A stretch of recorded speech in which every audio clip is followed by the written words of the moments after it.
ಇಲ್ಲ 5 ಗಂಟೆಗೆ ಬಿಟ್ಬಿಡ್ತೀನಿ, ಹೋಗ್ಬಿಡಿ. ಎಲ್ಲ ಫೋನ್ಗಳನ್ನ ಆಫ್ ಆಯ್ತು, ಸೈಲೆಂಟ್ ಫೋನ್ ಮಾಡಿ ಚೆಕ್ ಮಾಡ್ಬಿಟ್ಟು ಎಲ್ಲ ಹೋಗೋದು. ನಾನು ಸೈಲೆಂಟ್ ಹಾಕಿ ಎಲ್ಲ ಆಫ್ ಮಾಡಿದ್ರಾ ಸಿಸ್ಟರ್? ಆಫ್ ಮಾಡಿದ್ದೀರಾ? ಹಾಂ, ಸೈಲೆಂಟ್ ಹಾಕೊಂಡು ಎಲ್ಲರೂ, ಆಯ್ತಾ? ಆಮೇಲೆ ದಯವಿಟ್ಟು ನಾನು ಹೇಳೋಂಥ ವಾಕ್ಯಗಳನ್ನ ಬೈಬಲ್ ತೆಗೆದೋರಿ, ಆಯ್ತಾ? ನಿಮ್ಮ ಮೊಬೈಲ್ ಇರ್ಬೋದು, ನಿಮ್ಮ ಮೊಬೈಲಲ್ಲಿ ಡಿಜಿಟಲ್ ವೇಬಲ್ ಇದೆ, ಇಲ್ಲ ಅಂತಿಲ್ಲ, ಅದೆಲ್ಲ ನಿಮ್ಮ ಪರ್ಸನಲ್ ಸ್ಟಡಿಗೆ ಯೂಸ್ ಮಾಡಿಬಿಡಿ. ಆದರೆ ಪಾಠ ಮಾಡಬೇಕಾದ್ರೆ ದಯವಿಟ್ಟು ಫಿಸಿಕಲ್ ಆಗಿರೋಂಥ ಬೈಬಲ್ ತೆಗಿರಿ, ಆಯ್ತಾ? ನೋಟ್ಸ್ ಬರ್ಕೊಡಿ, ಓಕೆ? ಆ ನೋಟ್ಸ್ಗಳು ಬರ್ಕೊಳ್ಳಿ, ಆಯ್ತಾ? ಏನೋ ನಿಮ್ಗೆ ಅರ್ಥ ಇಲ್ಲ ಅಂದ್ರೆ ದಯವಿಟ್ಟು ಕೇಳಿ. ಶುರು ಮಾಡೋಣ. ಎಲ್ಲ ಸೆಟ್ಲ್ ಆದ್ರ?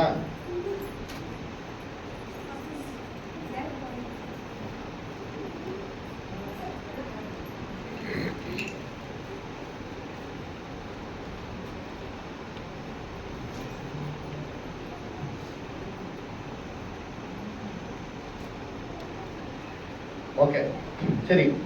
ಇವಾಗ ನಾವು ಒಂದು ಪಾಠ ಶುರು ಮಾಡೋಕ್ಕಿಂತ ಮುಂಚೆ ಒಂದು ವಾಕ್ಯ ಓದೋಣ. ಮ್ಯಾಥ್ಯೂ 7 ಚಾಪ್ಟರ್ 13 and 14, ಮತ್ತೆ 7ನೇ ಅಧ್ಯಾಯ 13 ಮತ್ತೆ 14. ಇಕ್ಕಟ್ಟಾದ ಬಾಗಿಲಿನಿಂದ ಒಳಕ್ಕೆ ಹೋಗಿರಿ, ನಾಶಕ್ಕೆ ಹೋಗುವ ಬಾಗಿಲು ದೊಡ್ಡದು, ದಾರಿ ಅಗಲವು, ಅದರಲ್ಲಿ ಹೋಗುವವರು ಬಹುಜನ. ನಿತ್ಯ ಜೀವಕ್ಕೆ ಹೋಗುವ ಬಾಗಿಲು ಇಕ್ಕಟ್ಟು, ದಾರಿ ಬಿಕ್ಕಟ್ಟು, ಅದನ್ನು ಕಂಡು ಹಿಡಿಯುವವರು ಸ್ವಲ್ಪ ಜನ. ಓಕೆ, ಇಲ್ಲಿ ಈ ವಾಕ್ಯನ ಎಷ್ಟೋ ಸತಿ ನಾವೇನ್ ಮಾಡಿದೀವಿ, ಓದಿದ್ರಿ. ಯೇಸು ಕ್ರಿಸ್ತ ಏನ್ ಮಾಡ್ತಾರೆ ಇಲ್ಲಿ, 2 ಮಾರ್ಗದ ಬಗ್ಗೆ ಏನ್ ಮಾಡ್ತಾರೆ ಇಲ್ಲಿ ಮಾತಾಡ್ತಾರೆ. ಅಂದ್ರ ಏನಂತ ಹೇಳ್ತಾರೆ ಅಂತಂದ್ರೆ, ಇಕ್ಕಟ್ಟಾದ ಮಾರ್ಗದಲ್ಲಿ ನೀವೇನ್ ಮಾಡಿ ನೀವು ಪ್ರವೇಶಿಸ್ತೀರಿ. ಯಾಕಪ್ಪ ಅಂತಂದ್ರೆ ಏನ್ರಿ, ನಾಶನಕ್ಕೆ ಹೋಗುವಂತ ಮಾರ್ಗ ಹೆಂಗಿದಂತೆ ವಿಶಾಲವಾಗಿದೆ, ಅದರ ಅದೇ ಜೀವಕ್ಕೆ ಹೋಗುವಂತ ಮಾರ್ಗ ಇಕ್ಕಟ್ಟು ಬಿಕ್ಕಟ್ಟು ಅಂತ ಏನ್ ಮಾಡ್ತಾರೆ. ಯೇಸು ಕ್ರಿಸ್ತ 2 ಮಾರ್ಗದ ಬಗ್ಗೆ ಏನ್ ಮಾಡ್ತಾರೆ ಇಲ್ಲಿ ಮಾತಾಡ್ತಾರೆ. ಅದರ ಒಂದು ವಿಶಾಲವಾದಂತ ಮಾರ್ಗ ಇದೆ ಅಂತೆ, ಇನ್ನೊಂದು ಏನಿದೆ ಇಕ್ಕಟ್ಟಾದ ಮಾರ್ಗ ಒಂದು ಏನಾಗಿದೆ ಅಂತೆ ಇದೆ ಅಂತೆ. ಅದರ ಈ ತರ 2 ಮಾರ್ಗಗಳೇನಾಗಿದೆ ಅಲ್ಲಿದೆ. ಅದರ ವಿಶಾಲವಾಗಿರೋದು ಏನಾಗಿದೆ, ಆಮೇಲೆ ಇಕ್ಕಟ್ಟು ಇದೆ. ಕಾಣಿಸ್ತಾ ಇಲ್ವಾ? ಸರಿ, ಓಕೆ ಬಿಡಿ.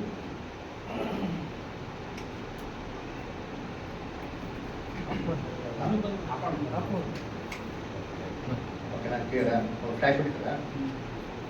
ಓಕೆ, ಈಗ ಚೆನ್ನಾಗಿ ಬ್ರೈಟ್ ಆಗಿದೆ.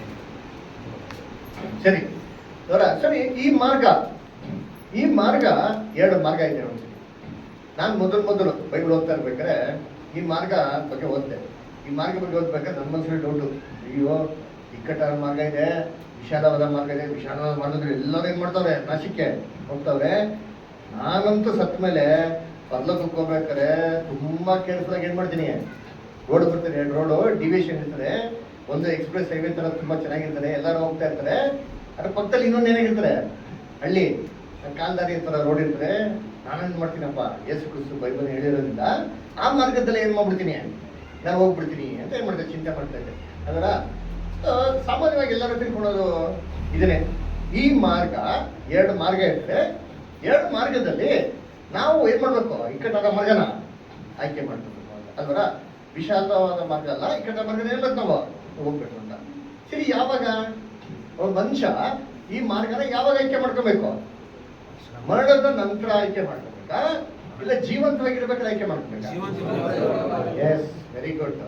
ಜೀವಂತವಾಗಿರ್ಬೇಕಾದ್ರೆ ಈ ಮಾರ್ಗನ ಏನ್ ಮಾಡ್ಬೇಕು, ಆಯ್ಕೆ ಮಾಡ್ಬೇಕು. ಯಾಕಪ್ಪ ಅಂದ್ರೆ ಪ್ರಸಂಗಿಯಲ್ಲಿ ಏನಪ್ಪ ಹೇಳ್ತಾರೆ, ಈ ಮರಣದ ನಂತರ ಇವೆಲ್ಲ ಯಾವುದೂ ಇಲ್ಲ ಅಂತ ಹೇಳ್ತಾರೆ. ನೋಡಿ, ಓದೋಣ. ಪ್ರಸಂಗಿ 9ನೇ ಅಧ್ಯಾಯ 10ನೇ ವಾಕ್ಯ ಓದಿದ್ದೀನಿ.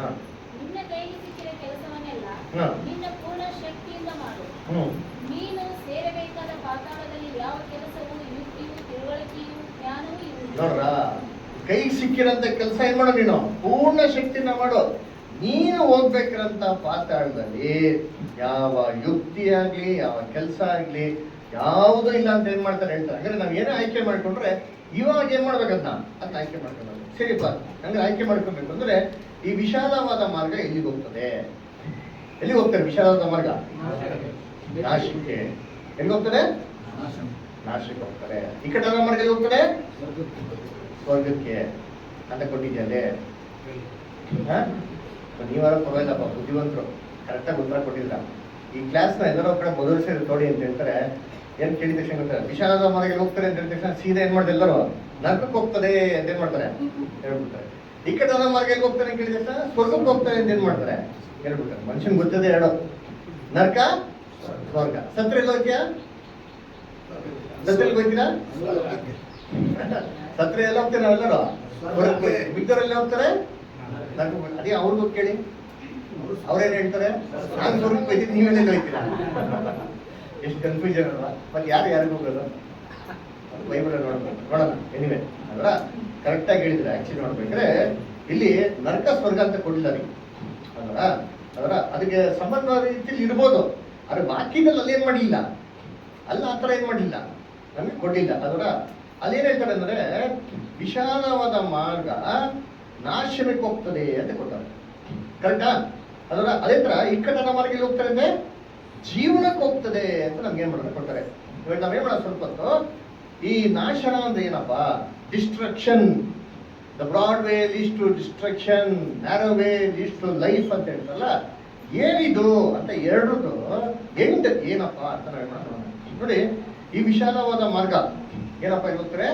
ನಾಶನಕ್ಕೆ ಹೋಗ್ತದೆ. ಈಗ ಯಾವ ನಾಶನ ನೋಡಿ? ಪ್ರತಿಯೊಬ್ಬರ ಜೀವನದಲ್ಲಿ ಒಂದಲ್ಲ ಒಂದು ರೀತಿ ನಾಶನ ಆಗ್ತಿರ್ತಾರೆ. ಅದರ ಫೈನಾನ್ಷಿಯಲ್ ಕ್ರೈಸಿಸ್ ಇರ್ಬೋದು, ಆಕ್ಸಿಡೆಂಟ್ ಇರ್ಬೋದು, ಎಜುಕೇಶನ್ ಫೇಲಿಯರ್ ಇರ್ಬೋದು, ಅದರ ಹೆಲ್ತ್ ಕ್ರೈಸಿಸ್ ಇರ್ಬೋದು, ಅದರ ಅಥವಾ ಲವ್ ಫೇಲಿಯರ್ ಇರ್ಬೋದು, ಎಲ್ಲಾ ತರ ಏನ್ರಿ ಇವೆಲ್ಲ ಮನುಷ್ಯನ ಜೀವನದಲ್ಲಿ ಬರುವಂತ ಒಂದು ತೊಂದರೆಗಳು, ವಿಪತ್ತು, ನಾಶನಗಳು. ಕರೆಕ್ಟಾ? ಸರಿ, ಈ ವಿಶಾಲವಾದ ಮಾರ್ಗ ಈ ನಾಶಕ್ಕೆ ಹೋಗ್ತದೆ ಅಂತಂದ್ರೆ ಇದು ಯಾವ್ದಾರ ನಾಶದ ಬಗ್ಗೆ ಹೇಳ್ತಾ ಇದೆಯಾ ಅಂತಂದ್ರೆ ಇಲ್ಲ ರೀ. ಯಾಕಂದ್ರೆ ಈ ವಿಶಾಲವಾದ ಮಾರ್ಗ ಅಂತ್ಯದಲ್ಲಿ ಬರುವಂತ ನಾಶದ ಬಗ್ಗೆ ಏನ್ ಮಾಡ್ತಾ ಇದ್ದೀನಿ ಹೇಳ್ತದ್ದು ಅಲ್ಲ, destruction at end of this way. ಅದೇ ಈ ಮಾರ್ಗದ ಅಂತ್ಯದಲ್ಲಿ ಬರುವಂತ ನಾಶ ಯಾವ್ದಪ್ಪ ಅಂತಂದ್ರೆ ಪ್ರತಿಯೊಬ್ಬ ಮನುಷ್ಯನ ಜೀವನದಲ್ಲಿ ಬರುವಂತ ಕೊನೆಯಲ್ಲಿ ಬರುವಂತ ನಾಶ ಯಾವ್ದಪ್ಪ? ಯಾವ ನಾಶ? ಸರ್ವನಾಶ. ಯಾವ್ದು? ಮರಣ. ಮರಣದ ಬಗ್ಗೆ ಏನ್ ಮಾಡ್ತಾರೆ ಇಲ್ಲಿ ಮಾತಾಡ್ತಾ ಇರೋದು ಅಲ್ವಾ? ಈ ನಾಶದ ಬಗ್ಗೆ ನಮ್ಗೆ ಏನ್ ಮಾಡ್ತಾ ಹೇಳ್ತಾ ಇರೋದು ನೋಡಿ. ಓದಿ ಜ್ಞಾನೋಕ್ತಿ 14ನೇ ಅಧ್ಯಾಯ 12ನೇ ವಾಕ್ಯ ಓದಿ. ಪ್ರಾಬ್ಸ್ 14:12. ಮನುಷ್ಯ ದೃಷ್ಟಿಗೆ ಸರಳವಾಗಿ ತೋರುವ ಒಂದು ದಾರಿ ಉಂಟು, ಅದು ಕಟ್ಟ ಕಡೆಯ ಮರಣ ಮಾರ್ಗವೇ. ನೋಡ್ರ, ಮನುಷ್ಯನ ದೃಷ್ಟಿಗೆ ಸರಳವಾಗಿ ತೋರುವಂತ ಒಂದು ದಾರಿ ಏನಾಗಿದೆ ಅಂತೆ ಉಂಟಂತೆ, ಅದು ಕಟ್ಟ ಕಡೆ ಏನಂತೆ? ಮರಣ ಮಾರ್ಗವೇ. ಮನುಷ್ಯನ ದೃಷ್ಟಿ ನೋಡಿ ಚೆನ್ನಾಗಿದೆ ಮಾರ್ಗ, ಅದಕ್ಕೆ ಹೇಳ್ತಾರಲ್ಲ ವಿಶಾಲವಾದ ಮಾರ್ಗ ಒಂದಿದೆ, ಎಲ್ಲಾರು ಅದೇ ಏನ್ ಮಾಡ್ತಾ ಇದಾರೆ, ಹೋಗ್ತಾ ಇದಾರೆ. ಮನುಷ್ಯನ ದೃಷ್ಟಿ ನೋಡೋದಕ್ಕೆ ಒಂದು ಮಾರ್ಗ ಇದೆ, ಚೆನ್ನಾಗಿದೆ, ಸರಳವಾಗಿದೆ ಅದರ. ಆದ್ರ ಅದು ಕಟ್ಟ ಕಡೆ ಏನಂತೆ? ಮರಣ ಮಾರ್ಗವೇ ಅಂದ್ರ. ಅದಕ್ಕೆ ನೋಡೋದಕ್ಕೆ ಇಡೀ ಲೋಕ ಇವತ್ತು ಈ ಮಾರ್ಗ ನಡೀತದೆ ಅಂದ್ರ. The way of enjoyment, pleasure, selfishness ಅಲ್ವರ, ಸುಖ, ಸಂತೋಷ, ವೈಭವ, ಆಡಂಬರದಿಂದ ಸಂತೋಷವಾಗಿ ಎಂಜಾಯ್ ಮಾಡೋಂಥ ಮಾರ್ಗ. ಸರಿ, ಈ ಮಾರ್ಗನ ಮೊದಲು ಇನಾಗ್ರೇಟ್ ಮಾಡಿ ರಿಬನ್ ಕಟ್ ಮಾಡಿ ಹೋಗ್ದವ್ರು ಯಾರಪ್ಪ ಅಂದ್ರೆ ನಮ್ಮ ಮೊದಲನೇ ಮನುಷ್ಯ ಅಂತ ತಂದೆ ಆಗಿರೋ ಆದಮ್ಮನ ಏನ್ ಮಾಡಿದ್ರು? ಪಾಪ ಮಾಡೋದ್ ಮುಖಾಂತರ ಇದು ಇನಾಗ್ರೇಟ್ ಮಾಡಿ ಏನ್ರಿ ರೆಡ್ ರಿಬನ್ ಕಟ್ ಮಾಡಿ ಏನ್ ಮಾಡಿದ್ರು? ಫಸ್ಟ್ ಈ ಮಾರ್ಗದಲ್ಲಿ ಏನ್ ಮಾಡಿದ್ರು? ಹೋದ್ರು ಅದರ. ಈ ಮಾರ್ಗದಲ್ಲಿ ಹೋಗ್ಬೇಕಾದ್ರೆ ಈ ಮಾರ್ಗ ಅಂತ್ಯನ ಸೇರ್ಬೇಕಾದ್ರೆ ಎಷ್ಟು ವರ್ಷ ತಗೊಂಡ್ರು ಅವರು?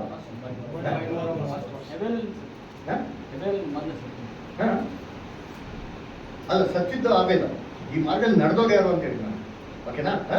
ಸೊ ಫಸ್ಟ್ ಅದೇ ಆದಂತನೇ ಪಾಪ ಮಾಡಿದ್ದ ಅವನ ಮುಖಾಂತರ ಮಾಡೋದಂತಲ್ಲ, ಓಕೆನಾ? ಸರಿ, ನೋಡ್ಬೇಕಾದ್ರೆ ಅವ್ನು ಎಷ್ಟು ವರ್ಷ ತಗೊಂಡ?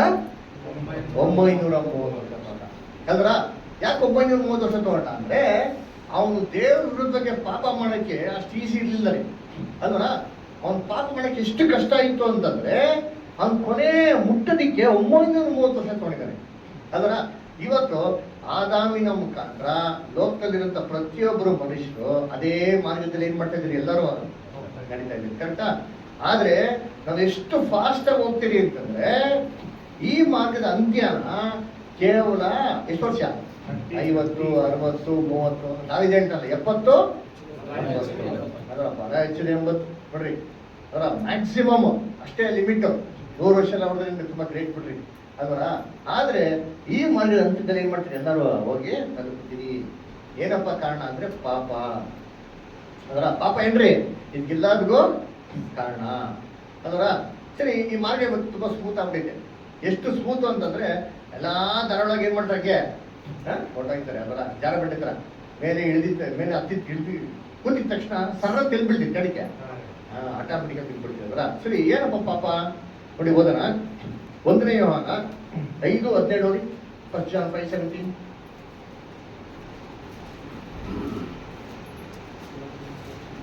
ದೇವರಿಂದ ಹುಟ್ಟಿರುವನು ಹ್ಮ್ ಪಾಪ ಮಾಡುವುದಿಲ್ಲ ಎಂಬುದು ಹ್ಮ್. ನಮಗೆ ಗೊತ್ತಿದೆ. ಹ್ಮ್ ದೇವರಿಂದ ಹುಟ್ಟಿದಾತನು ಅವನನ್ನು ಕಾಪಾಡುವನು, ಹ್ಮ್ ಕೆಡುಕನು ಅವನನ್ನು ಹಿಡಿಯುವುದಿಲ್ಲ. ಸ್ವಲ್ಪ ಮುಂಚೆ ನೋಡಿ 5:17 ಕನ್ನಡದಲ್ಲಿ. ನೀತಿಗೆ ವಿರುದ್ಧವಾದ ಹಾ. ನೀತಿಗೆ ವಿರುದ್ಧವಾದದ್ದೆಲ್ಲ ಹಾ. ಪಾಪವಾಗಿದೆ. ನೀತಿಗೆ ವಿರುದ್ಧವಾದದ್ದೆಲ್ಲ ಏನ್ರಿ ಪಾಪವಾಗಿದೆ. ಪಾಪವಾಗಿದೆ. ಅಂದ್ರೆ ಇನ್ನೊಂದು ಬೇರೆ ಬಗ್ಗೆ ಹೋದ್ರೆ ಎಲ್ಲಾ ಅನೀತಿ ಏನ್ರಿ ಪಾಪವೇ ಅಂತ ಏನ್ ಮಾಡ್ತಾರೆ ಹೇಳ್ತಾರೆ. ಎಲ್ಲ ಅನೀತಿ ಅಂದ್ರ ಯಾವ ರೀತಿ ಇರ್ಬೋದು, ಏನೆಲ್ಲ ದೇವ್ರ ವಿರುದ್ಧವಾಗಿ ಮಾಡ್ತಿರೋ ಅನ್ಯಾಯ ಮೋಸ ಅಲ್ರ, ದೇವ್ರಿಗೆ ವಿರುದ್ಧವಾಗಿ ಇರೋದೆಲ್ಲವೂ ಅನೀತಿ, ಎಲ್ಲವೂ ಏನ್ರಿ ಪಾಪ. ಈ ಪಾಪ ಮನುಷ್ಯನ ವಿಶಾಲವಾದ ಮಾರ್ಗದಲ್ಲಿ ಏನ್ ಮಾಡ್ತಾರೆ, ಸರಿತಾ ಇರೋದು. ನಾವೆಲ್ಲರೂ ಆದ ಮುಖಾಂತರ ಏನ್ ಮಾಡ್ತೀವಿ, ಮಾರ್ಗದಲ್ಲಿ ಹೋಗ್ತಾ ಇದ್ದೀವಿ. ಓದೋಣ ರೋಮಪುರದಲ್ಲಿ 5:12. ರೋಮನ್ಸ್ 5:12. ಈ ವಿಷಯವು ಹೇಗೆಂದರೆ ಒಬ್ಬ ಮನುಷ್ಯನಿಂದಲೇ ಪಾಪವು, ಪಾಪದಿಂದ ಮರಣವು, ನೋಡ್ರ, ಒಬ್ಬ ಮನುಷ್ಯರಿಂದಲೇ ಪಾಪವು, ಪಾಪದ ಮುಖಾಂತರ ಮರಣವು ಲೋಕದೊಳಗೆ ಸೇರಿದವು. ಲೋಕದಲ್ಲಿ ಸೇರಿದವು. ಎಲ್ಲರೂ ಪಾಪ ಮಾಡಿದ್ರಿಂದ ಮರಣವು ಹೇಗೆ ಎಲ್ಲರಲ್ಲಿಯೂ ನೋಡ್ರ, ವ್ಯಾಪಿಸಿದೆ. ಈ ತರ ಎಲ್ಲರ ಮೇಲೆ ಏನಂತಾರೆ ಮರಣವು ವ್ಯಾಪಿಸಿತು. ಎಲ್ಲರೂ ಏನ್ ಮಾಡ್ತಾರೆ ಮರಣದಲ್ಲಿ ಇದ್ದಾರೆ. ಏನಕ್ಕಂದ್ರೆ ಪಾಪ ಅದರ. ಸರಿ, ಪಾಪ ಅಂದೇನು? ಪಾಪದಲ್ಲಿ ಗ್ರೇಡ್ ಇದೆಯಾ? ಚಿಕ್ಕ ಪಾಪ ದೊಡ್ಡ ಪಾಪ ಅಂತ ಸರಿ, ಪಾಪ ಪಾಪನೇ, ಎಲ್ಲ ನೀತಿ ಇದೇನ್ರಿ ಪಾಪನೇ ಅಲ್ಲರ. ನೋಡಿ, ಇವತ್ತು ಒಂದು ಕನ್ನಡದಲ್ಲಿ ಮಾತಿರೋ ಗೊತ್ತಾ, ಆನೆ ಕದ್ರು ಕಳ್ಳಾನೆ, ಕಳ್ಳಕಾಯಿ ಕದ್ರು ಕಳ್ಳಾನೆ. ಇದು ಏನ್ರಿ ಯಾರ ದೃಷ್ಟಿಯಲ್ಲಿ? ಯಾರ ದೃಷ್ಟಿಯಲ್ಲಿ? ಇದು ದೇವ್ರ ದೃಷ್ಟಿ. ಮನುಷ್ಯನ ದೃಷ್ಟಿಯಲ್ಲಿ ಹಂಗಲ್ಲ. ಕಳ್ಳಕಾಯಿ ಕದ್ದವನ್ಗೂ ಆನೆ ದಂತ ಕದ್ದಿಲ್ಲ ಬೇರೊಬ್ಬನಿಗೂ ಒಂದೇ ಶಿಕ್ಷೆ ಕೊಡ್ತಾರೆ. ಇಲ್ಲ ಅಲ್ವರ? ಎರಡ್ಗೇನಿದೆ, ವ್ಯತ್ಯಾಸ ಇದೆ. ಆದ್ರೆ ದೇವ್ರ ದೃಷ್ಟಿಯಲ್ಲಿ ಹಂಗಿಲ್ಲ ರೀ. ನೀತಿಯ ತಕ್ಕಡಿ ಎರಡು ಏನ್ರಿ ಒಂದೇ, ಸಮಾನ, ಅದೇನು ವ್ಯತ್ಯಾಸನೇ ಇಲ್ಲ. ಸರಿ, ಪಾಪದ ಉದಾಹರಣೆ ಏನಪ್ಪಾ ಅಂತಂದ್ರೆ ಇವಾಗ ಏನ್ರಿ ಸುಳ್ಳು. ಸುಳ್ಳು ಹೇಳ್ಬೋದಾ ಹೇಳ್ಬಾರ್ದ? ಯಾಕೆ ಹೇಳ್ಬಾರ್ದ? ಸುಳ್ಳು ಹೇಳಿಲ್ಲ. ಎಲ್ಲ ಸುಳ್ಳು. ಎಲ್ಲ ಸುಳ್ಳುಗಾರರಿಗೂ ಬೆಂದಿಗೆ ಕರೆಕ್ಟ್. ಸರಿ, ಯಾಕೆ ಸುಳ್ಳು ಹೇಳ್ಬಾರ್ದು ಅಂತಂದ್ರೆ, ಮೊದಲು ಬೈಬಲ್ ಸುಳ್ಳು ಹೇಳ್ದವ್ರು ಯಾರು? ಸೇತಾನ. ಅದರ ಓದಿ ಯೋಹಾನ 8:44. ನೀವು ಆ ತಂದೆಯಿಂದ ಹುಟ್ಟಿದವರಾಗಿದ್ದು ನಿಮ್ಮ ತಂದೆಯು ದುರಿತ್ಯಗಳನ್ನು ನಡೆಸಬೇಕೆಂದಿದ್ದೀರಿ. ಅವನು ಆದಿಯಿಂದಲೂ ಕೊಲೆಗಾರನಾಗಿದ್ದು ಸತ್ಯದಲ್ಲಿ ನಿಲ್ಲಲಿಲ್ಲ. ಅವನಲ್ಲಿ ಸತ್ಯವೂ ಇಲ್ಲವೇ ಇಲ್ಲ. ಅವನು ಸುಳ್ಳಾಡುವಾಗ ಸ್ವಭಾವಾನುಸಾರವಾಗಿ ಆಡುತ್ತಾನೆ. ನೋಡ್ರ, ಅವನಲ್ಲಿ ಸತ್ಯವೂ ಇಲ್ಲವೇ ಇಲ್ಲ ರೀ. ಸತ್ಯನೇ ಇಲ್ಲ. ಅವ್ನು ಸುಳ್ಳಾಡ್ಬೇಕು ಹೆಂಗಾಡ್ತಾರಂತೆ? ಸ್ವಭಾವಾನುಸಾರ ಏನ್ ಮಾಡೋದು ಸುಳ್ಳು ಹೇಳ್ಬಿಡೋದು. ಅದರ ಏನೇ ಆ ಸಮಯಕ್ಕೆ ಬ್ಯಾಲೆನ್ಸ್ ಮಾಡ್ಬೇಕು ನೋಡಿ, ಸಂಭಾಲಿಸ್ಬೇಕು. ಏನ್ ಮಾಡೋದೇನೋ ಬಾಯಿ ಬದಿ ಸುಳ್ಳು ಏನ್ ಮಾಡ್ಬಿಡೋದ ಹೇಳ್ಬಿಡೋದು ನೋಡಿದ್ರಿ ಅಲ್ರ. ಆಮೇಲೆ ಅವನು ಸುಳ್ಳುಗಾರನು, ಹಾ ಸುಳ್ಳಿಗೆ ಮೂಲಪುರುಷನೂ ಆಗಿದ್ದಾನೆ. ಸುಳ್ಳುಗಾರನು, ಸುಳ್ಳಿಗೇನ್ರಿ ಸುಳ್ಳಿಗೆ ಫೌಂಡರ್ ಯಾರು? ಸೈತಾನ್ ನೋಡ್ರಿ. ಸುಳ್ಳಿನ ಕಂಡಿಡ್ದಾನೆ ಅವ್ನು ನೋಡ್ರಿ. ಅದರ is the first inventor, scientist. ಏನಪ್ಪ ಕಂಡಿಡ್ದಾನೆ ಅಂತಂದ್ರೆ ಸುಳ್ಳನ್ನ ಏನ್ ಮಾಡೋನೆ ಅವ್ನಿಗೆ ಕಂಡಿಡ್ದಾನೆ ಅಲ್ವಾ. ಏನ್ ಹೇಳ್ತಾ ಏವಾಳಿಗೆ ನೀನ್ ಹೇಗೋ ಏನಾಗೋದಿಲ್ಲ, ಸಾಯೋದಿಲ್ಲ. ಏವಾಳ ಏನ್ ಮಾಡ್ಬಿಟ್ಲು, ಅದನ್ನೇನ್ ಮಾಡ್ಬಿಟ್ಲ ನಂಬಿಟ್ಲು. ಇವತ್ತು ಲೋಕದಲ್ಲಿರಂತ ಎಲ್ಲಾ ಜನಗಳು ಸುಳ್ಳನ್ನ ನಂಬ್ಕೊಂಡು ಏನ್ ಮಾಡ್ತಾರೆ ಇವತ್ತು ಹೋಗ್ತಾರೆ ಅಲ್ವಾ. ಮನುಷ್ಯ ಒಂದ್ ದಿನಕ್ಕೆ ಎಷ್ಟು ಹೇಳ್ತಾನಪ್ಪ ಸುಳ್ಳು? ಅಂದಾಜಿಗೆ ಎಷ್ಟು ಹೇಳ್ಬೋದು?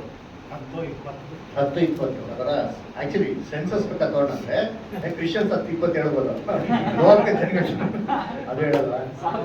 ಅಯ್ಯೋ ನೋಡಿ 1000 ಹೇಳ್ತಾರೆ, ಪರವಾಗಿಲ್ಲ ಪ್ರಕಾರ ಒಳ್ಳೆ ಮನ್ಸಿರ್ತಾರೆ, ಯಥಾರ್ಥವಾಗಿ ಹೇಳ್ತಾರೆ.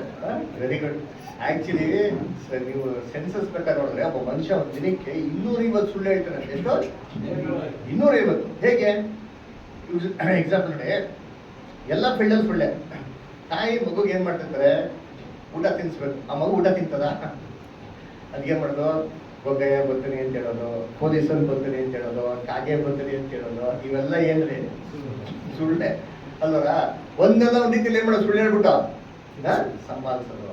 ತರಕಾರಿ ಅಂಗಡಿಗೆ ಹೋದ್ರೆ ಈರುಳ್ಳಿ ಏನೇ ಅಂತಾನೆ, ಅವನು 25 ರೂಪಾಯಿ ಕೆಜಿ ಅಂತೆ. ಏನ 25 ರೂಪಾಯಿ ಅಂತ ಹೇಳ್ತಿದ್ಯಾ? ಮಕ್ಕಳನ್ನ ಏನ್ ಮಾಡ್ಬೋದು 10 ರೂಪಾಯಿಗೆ? ಇದು ಸಿಸ್ಟರ್ಸ್ಗೆಲ್ಲ ಚೆನ್ನಾಗಿ ಗೊತ್ತಿರ್ತೀವಿ ವ್ಯಾಪಾರ ಮಾಡಕ್ಕೆ ಅಲ್ವಾ. ಅಲ್ಲೇ ತೊಗೊಳೋದು ಅಲ್ವರ. ಆದ್ರೂ ಕೂಡ ಏನ್ರಿ ಅದು ಸುಳ್ಳು. ಸುಳ್ಳು ಸುಳ್ಳೆ ಅದರ ಚಿಕ್ಕದಾಗ್ಲಿ ದೊಡ್ಡದಾಗ್ಲಿ ಅದರ. ಆಮೇಲೆ ಯಾರೋ ಒಬ್ರು ಮನೆಗೆ ಹೋಗ್ತೀರಿ, ಅವ್ರ ಫ್ಯಾಮಿಲಿ ಎಲ್ಲ ಊಟ ಮಾಡ್ತಿರ್ತಾರೆ, ಬನ್ನಿ ಬನ್ನಿ ಊಟ ಮಾಡಿ ಅಂತಂದ್ರೆ ಅವಾಗ ಏನ್ ಹೇಳೋದು? ಅಯ್ಯೋ ಇವಾಗ್ತದೆ ಜಸ್ಟ್ ಊಟ ಎಲ್ಲ ಕಡೆ ನೋಡ್ತಾರೆ ಅಲ್ವರ? ಸುಳ್ಳು ಕರೆಕ್ಟಾ? ಹೌದಾ? ಅದೇ ನೋಡು, ಈ ತರ ಸುಳ್ಳುಗಳು ತಗೊಂಡ್ರೆ ಎಷ್ಟು ಸುಳ್ಳು ಮನುಷ್ಯ 250ಕ್ಕಿಂತ ಮೇಲೆ ಏನ್ರಿ ಸುಳ್ಳು ಮಾಡ್ತಾನೆ ಅಲ್ವ? ಬಿಸ್ನೆಸ್ ಮಾಡ್ಬೇಕಾರೆ ಸರ್ ಇಂಪೋರ್ಟೆಡ್ ಐಟಮ್ ಸರ್, ನಿಮಗೋಸ್ಕರ ತರಿಸಿ ಸರ್, ಎಲ್ಲೂ ಸಿಕ್ಕಲ್ಲ ಸರ್ ಅಂತ ಮಾಡ್ತಾ ಅಂದ್ರೆ ಗುಜರಿಯಲ್ಲಿ ಸಿಕ್ಕಾಗ್ಬೇಕಂತ ಅಲ್ವರ? ಅಷ್ಟು ವರ್ಷದಾಗಿ ರೇಟ್ ಆಗಿರ್ತಾರೆ ಅಲ್ವರ? ಈ ತರ ಸುಳ್ಳು ಲೆಕ್ಕ ಹಾಕೊಂಡ್ರೆ ಮನುಷ್ಯ ಅಷ್ಟು ಪಾಪ. ಆಮೇಲೆ ಇವತ್ತೇನಾಗ್ಬಿಟ್ಟಿದೆ, ಇವತ್ತೆಲ್ಲ ಫ್ಯಾಷನ್ ಆಗ್ಬಿಟ್ಟಿದೆ ಪಾಪ ಮಾಡೋದು ಅಲ್ವರ? ಸಿಗರೇಟ್ ಸೇರಿದ್ರೆ ಏನ್ರಿ ಗಂಡಸ್ತನ ಅಲ್ವರ? ಕಾಲೇಜ್ ಓದಿ ಬರೀ ಕಾಲೇಜ್ ಬರೀ ತಕ್ಷಣ ಮಕ್ಳು ಏನ್ ಮಾಡ್ಬೇಕು? ಸಿಗರೇಟ್ ಸೇರಿ ನೋಡ್ಬೇಕು ನಾನು ಗಂಡಸು ಅಂತ ಅಲ್ವರ? ಆಮೇಲೆ ಕುಡಿಯೋದೆಲ್ಲ ಏನಾಗ್ಬಿಟ್ಟಿದೆ ಇವತ್ತು ಸರ್ವಸಾಮಾನ್ಯರೇ. ಸೊಸೈಟಿಯಲ್ಲಿ ತುಂಬಾ ದೊಡ್ಡ ಕುಟುಂಬ ಅಂದ್ರೆ ಅಪ್ಪ ಅಮ್ಮ ಎಲ್ಲಾ ಸೇರಿ ಒಟ್ಟಿಗೆ ಏನ್ ಮಾಡ್ಬೇಕು? ಗುಂಡಾಕ್ಬೇಕು. ಅದು ತುಂಬಾ ನಾಜೂಕಾದಂತ ಕುಟುಂಬ. ಅಪ್ಪ ಸಪರೇಟ್ ಹಾಕೊಂಡ್ಬಂದು ಅಮ್ಮಂಗೆ ನೋಡಿದ್ರೆ ಅದೊಂಥರ ಒಲ್ಸ್ ಫ್ಯಾಮಿಲಿ, ಬ್ಯಾಡ್ ಅದು ಎಲ್ಲ ಒಟ್ಟಿಗೆ ಕುಡಿದ್ರೆ ವೆರಿ ಗುಡ್ ಫ್ಯಾಮಿಲಿ. ಇದೇ ತರ ಇರೋದು ಸ್ಟೇಟಸ್ ಕೋ. ಸೊಸೈಟಿಯಲ್ಲಿ ಉನ್ನತವಾಗಿರಂತ ಏನ್ರಿ ಸಂಸಾರ. ಆಮೇಲೆ ಏನ್ರಿ ಸ್ಕೂಲಲ್ಲಿ ಓದ್ಬೇಕು ಲವ್ ಮಾಡ್ಬಿಡ್ತಾರೆ, ಹಿಂಗೆ ಕಾಲೇಜಿಗೆ ಹೊರಗಡೆ ಬರ್ಬೇಕಾದ್ರೆ ಏನ್ ಮಾಡ್ತಾರೆ? ಯಾವಾಗ ಮದುವೆ ಮಾಡ್ಕೊಂಡು ಡಿಸೈಡ್ ನೋಡಿದ್ರೆ ಕೆಲಸ ಸಿಕ್ಕಿದ ತಕ್ಷಣ ಆಲ್ರೆಡಿ ಏನ್ರಿ ಆಲ್ರೆಡಿ ಡಿಸೈಡೆಡ್ ಟು ಮ್ಯಾರಿ ಅಲ್ವರ? ಆ ಥರ ಇವತ್ತು ಅಷ್ಟು ವೇಗವಾಗಿ ಏನಾಗ್ತದೆ ನಡೀತದೆ ಅಲ್ವರ? The youngest women to get pregnant ಯಾರಪ್ಪ ಅಂದರೆ 13 year old ಮಲೇಷಿಯನ್ ವುಮೆನ್ ಏನ್ರಿ? ಅಷ್ಟು ವೇಗವಾಗಿ ಕೆಟ್ಟತನ ಲೋಕದಲ್ಲಿ ಏನಾಗ್ತದೆ ನಡೀತದೆ. ಇದೆಲ್ಲ ಏನಪ್ಪ ಅಂದ್ರೆ ಪಾಪ. ಅದರಿಂದ ವಿಶಾಲವಾದ ಮಾರ್ಗ ಏನಾಗ್ಬಿಟ್ಟಿದೆ? ತುಂಬಾ ಸರಳವಾಗಿ ಸ್ಮೂತ್ ಆಗ್ಬಿಟ್ಟಿದೆ. ಆದಾಮಿಂದ ಪ್ರತಿಯೊಬ್ಬ ಮನುಷ್ಯರು ಇದೇ ಮಾರ್ಗದಲ್ಲಿ ಏನ್ ಮಾಡ್ತಾರೆ? ನಡೀತಾ ಇದ್ದಾರೆ. ಅದರ ಒಂದು ವಾಕ್ಯ ಹೋದನ ಏನ್ರಿ? ದೇವರು ಮೋಸೆ ಮುಖಾಂತರ ಎಷ್ಟೋ ವರ್ಷಗಳ ನಂತರ ಈ ವಿಶಾಲವಾದ ಮಾರ್ಗದಿಂದ ತಪ್ಪಿಸ್ಕೊಳಕ್ಕೆ ಒಂದು ಚಿಕ್ಕನಾಗ ಒಂದು ಏನ್ ಮಾಡಿದ್ರು? ಮಾರ್ಗನ ಸಿದ್ಧ ಮಾಡಿದ್ರು. ನೋಡಿ ಹೋದನ, ಅದು ಯಾವ್ದಪ್ಪ ಅಂದ್ರೆ ನ್ಯಾಯ ಪ್ರಮಾಣದ ಮಾರ್ಗ. ಯಾಜಕ ಕಂಡ 18:5. ನನ್ನ ಆಜ್ಞಾವಿಧಿಗಳ ಪ್ರಕಾರ ನಡೆದುಕೊಳ್ಳುವವರು ಆ ಆಜ್ಞಾವಿಧಿಗಳ ಮೂಲಕ ಬದುಕುವವರು. ಆದ್ದರಿಂದ ನೀವು ಅವುಗಳನ್ನೇ ಅನುಸರಿಸಬೇಕು, ನಾನು ಯೆಹೋವನು. Very good. ನೋಡ್ರ, ಆಜ್ಞಾ ವಿಧಿಗಳ ಪ್ರಕಾರ ಯಾರು ಅನುಸರಿಸಿ ನಡೀತಾರೋ ಅದ್ರ ಮುಖಾಂತರ ಬದುಕ್ತಾನೆ ಅಂತ ಹೇಳ್ತಾರೆ. ಏನಂತ? ಆಜ್ಞಾ ವಿಧಿಗಳು ಅಂದ್ರೆ ದೇವರು ಇಸ್ರಾಯೇಲ್ಗೆ ನ್ಯಾಯ ಪ್ರಮಾಣ ಕೊಟ್ಟರು. 606 ಪ್ರಮಾಣ ಏನ್ ಮಾಡಿದ್ರು? ಕೊಟ್ಟರು. ನೀವು ಹೀಗೆ ಇರಬೇಕು, ಅದರ ಸುಳ್ಳು ಆಡಬಾರ್ದು, ದೇವರ ಆಸ್ತಿಗಳನ್ನ ನೀವು ಆಸೆ ಪಡಬಾರ್ದು, ಎಷ್ಟೋ ವಿಚಾರಗಳೇ ಮಾಡಿ ಕೊಟ್ಟಿದ್ರು. ಇದನ್ನು ಒಂದು ಕೂಡ ಮಿಸ್ ಮಾಡಿದ್ರೆ ಯಾರೋ ಮನುಷ್ಯ ಕೀಪ್ ಅಪ್ ಮಾಡಿದ್ರೆ ಅವನು ಭೂಲೋಕದಲ್ಲಿ ಶಾಶ್ವತ ಬದುಕಬೇಕಾಗಿದೆ.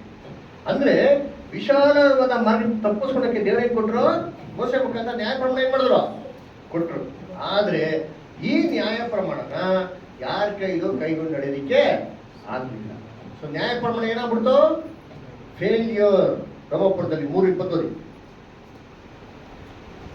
ಬ್ರಹ್ಮಪುರದಲ್ಲಿ 3:20.